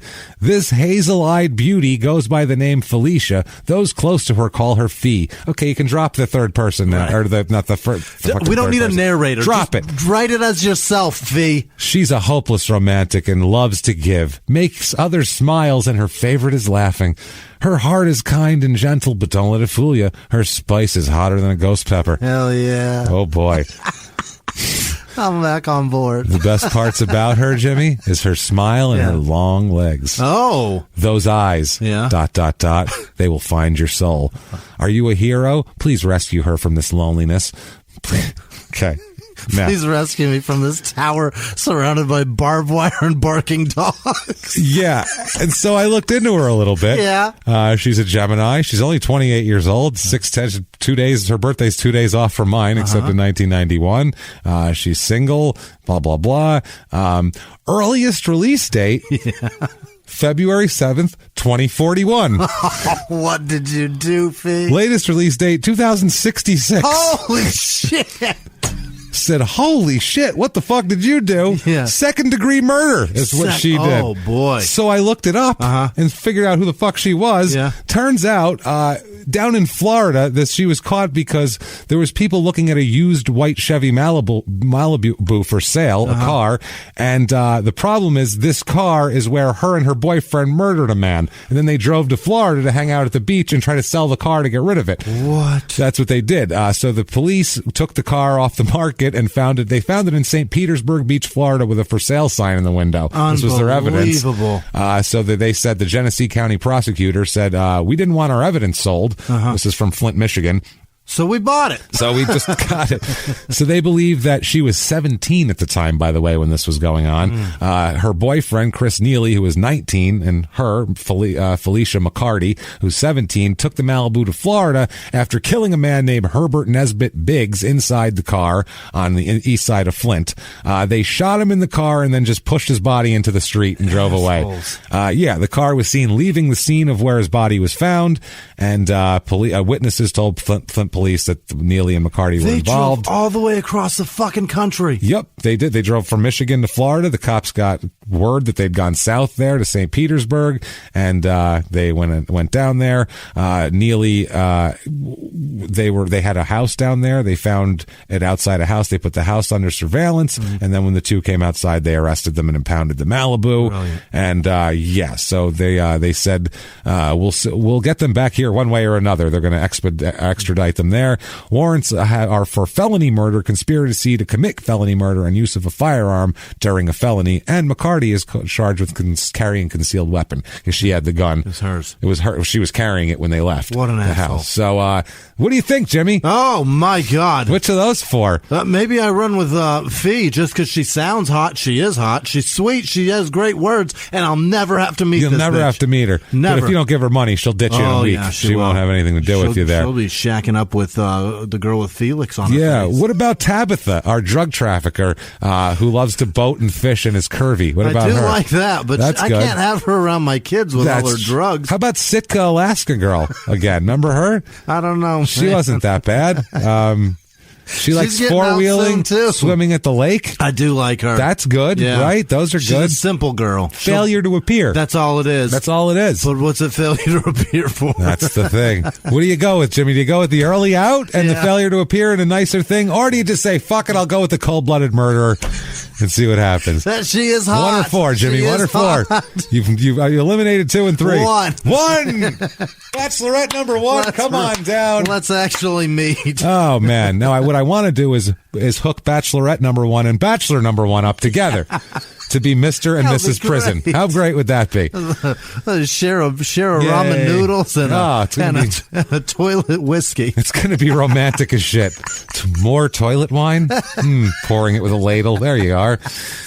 So that's the prisoner dating game. Holy shit, what a day. We found Jimmy love, which is wonderful, and we found love for these nice people and everything like that. So that said, I hope you guys enjoyed another edition of the prisoner dating game. We need to get to shout-outs. We do. Jimmy, tell me. I need it, goddammit. It's a crazy long week, and nutty things are happening. I need the list of the people who we can't live without. Hit me with them right now. This week's executive producers are John Buck, Tanya Volanek, Jordan Bennett, Alex Etched, Ryan Sargent donated both ways. Thank you, Ryan. Amy Spicer, Emmanuel Lemus, Simon Watts, Andrea Stanson, Raptor 1 to Raptor 2. Happy birthday. That's what she wanted to be said.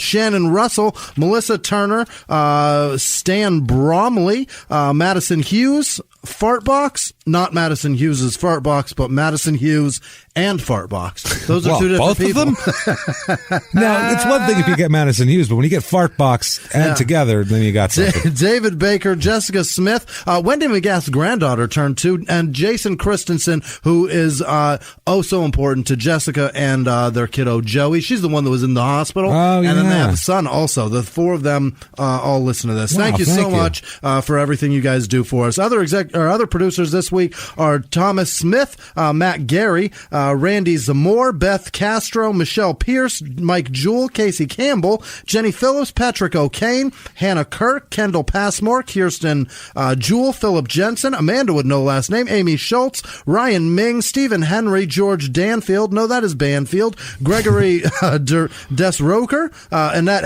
Konecki, no, Brett Schaefer, Braden Deputies, no, DeVries, Braden DeVries, okay. Sally Beats, Rebecca Sanchez, Ashley Hake, James Bonavita, D. DeVilliers, Ryan with no last name, Ashley Vio, Robin Anderson, Sarah Surridge, Sona Hutala, Carl Bittner, Peyton Meadows, Jackie Sukup, Andrew Matili, Marissa Cole, Hannah Hart, James Martyr, Stephen Rude, Jude Kendall, Gary Howard, Kevin Dobler, Tegan Boyko, Brooke Kale. She donated both ways. Thank you. Thank you. Listen, Brooke, you can't go assuming shit. There's one in the NBA. That's true. Kingfisher Design, Liz Vasquez, Dominique Figueroa, Steve Schnell, Ann with no last name, Rob Padola, and all-around fan, Jory Reed, Janice Hill, Judy Jennings, Matthew Wint, Holly Glavinich, I think, Yeah. Scott Barr, Hannah Simmons, Keegan with no last name, Thriller Jackson, Jesse Pitts, who, by the way, thank you so much, Jesse, for everything. Thanks for sticking through. Yeah, I would say so. Nashville Thank you. is a motherfucker right now, man. Even with all this stuff happening, and it's way worse there. Brandon Munchbach, Emily Hyatt, Jeremy DePredo, Amanda Knight, John Hogan, Lori Bobskill, Aaron Edrington, Nicole with no last name, Josie Blake, Amanda Packard Wilkie, Ashley O'Connor, Amanda Murray, Jesus, Tyler Gwill, Nicole Watson, Tracy Renninger, Trey Volkanar. And moving on, you guys are so awesome to us. Bobby Thank Freedom, Katie Wood, Aaron Wammack, Darcy Meyer, Daniela Ibarra, Madison Ray Hall, Diane Saladino, Rachel Ann with no last name, Teresa with no last name, Stone with no last name, Al, you're the best, Al. Hey, Alex Taylor, Al. Alex Taylor, Don Brostek, Randy Barano. No, yep. Sure. Jonathan Gorostetta, Jennifer Swan, Rhiannon Garrett, Paul Buchanan, Jean Seguin, Stephen Heather, Lynn Thurston, don't know, Brandon Wood, Andrew Johnson, like the president, Chris, that I learned is the president, Christy Foster, Philippa Bettany, Alexis, believe it or not, I read these and then wrote them down. Yeah, I was going to say, you've had two different ways. Alexis Westerhouse, Rebecca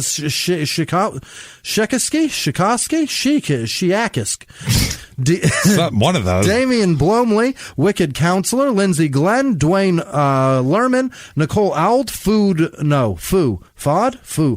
Fam. That's Foo a person. Jeremy Meadows, Edgar Cordera, Gracie Butterfield, Molly Chapman, Shelley Reynolds, Lana with no last name, Jennifer Boone. No, that's Bone. It's 2 N's. Don't look at me. Danielle Del Filippi. There's no reason I should have said that like that. Precious Benjamin Agate, Alexandra Reed, Jonathan Huff, Chris Mallinger, Chris Hickey, Chris Wonderlay, Nick Rice, Michelle Mixel, Sean Jennings, Dan Lemond, Graciela Martinez, Maddie Paraguay, probably not, Prangley, Haley Magger, Gary Smith, Randy Otis, Anna Evans, Joy Schwant, I think I said that, Caitlin Mitchell, Richard Mondragon, that's Dr. Smith Aroa. Dr. Smith Aroa, that's one name. Raven Goad, Caitlin Mitchell, Jessica Jones, Christopher Miller, Chopper and Emily, Michael Queso? No? Queso? What did I write? Sorry, Michael. Cass? No, it's probably not right. Jennifer Kolb, Josh Bronco, Emily Carter, Kimberly Thompson, Jennifer Caselin, Joyce Adams, Eric Raposo, Angela Sorensen, yeah. Angel Espinoza, Marissa Byrne, Kristen with no last name, Diane, Din Flansbury, no? Yes, no. Trent Tudor, Miranda Land. Him, me, him, me. Sorry. Frista Kyle Lamke. Krista, not Frista. Why would I say Frista? Krista's more likely. Robin Mosop, Benjamin Henderson, Emily Brewster. Here we go. Jackie Bay, Kiki.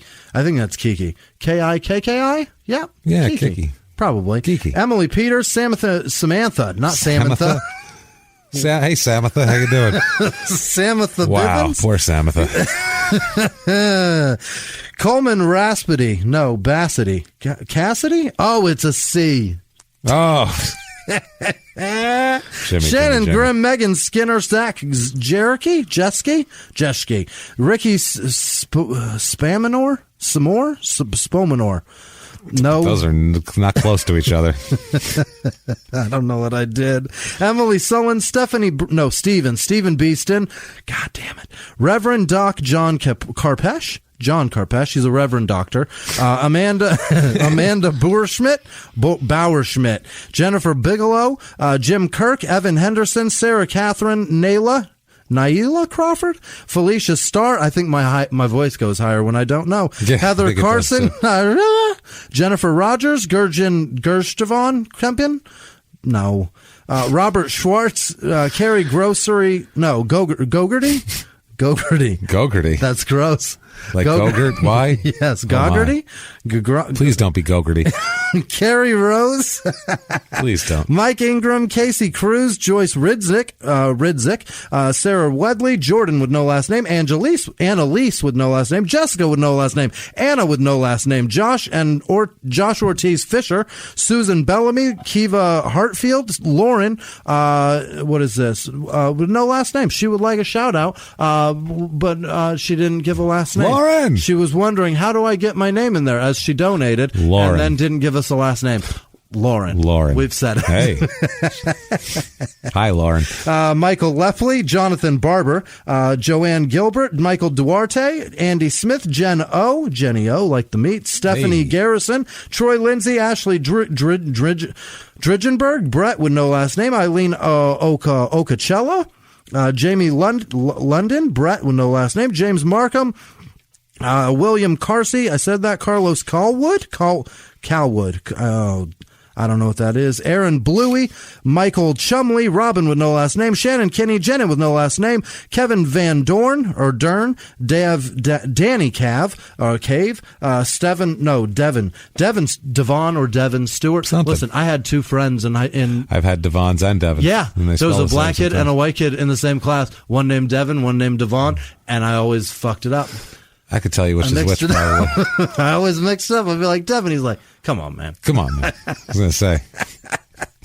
Abby Anderson, Spencer Klein, Carl Anderson, Brandy Foster, Kelly Schmidt, Tara Pratt, Thomas Bryan, Rick Brandt, Amber Scarlett Horbeast Lane, Cameron Mitchell, Brenda with no last name, EPK, Sayaka Electronic brisket. Yep. Cool. Probably.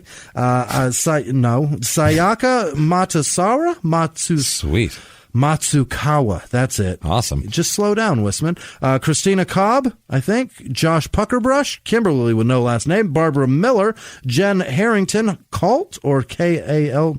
Kate. That's what that is. K-A-I-T. See how that works? Hey, Courtney Diziak. Blanca Singh.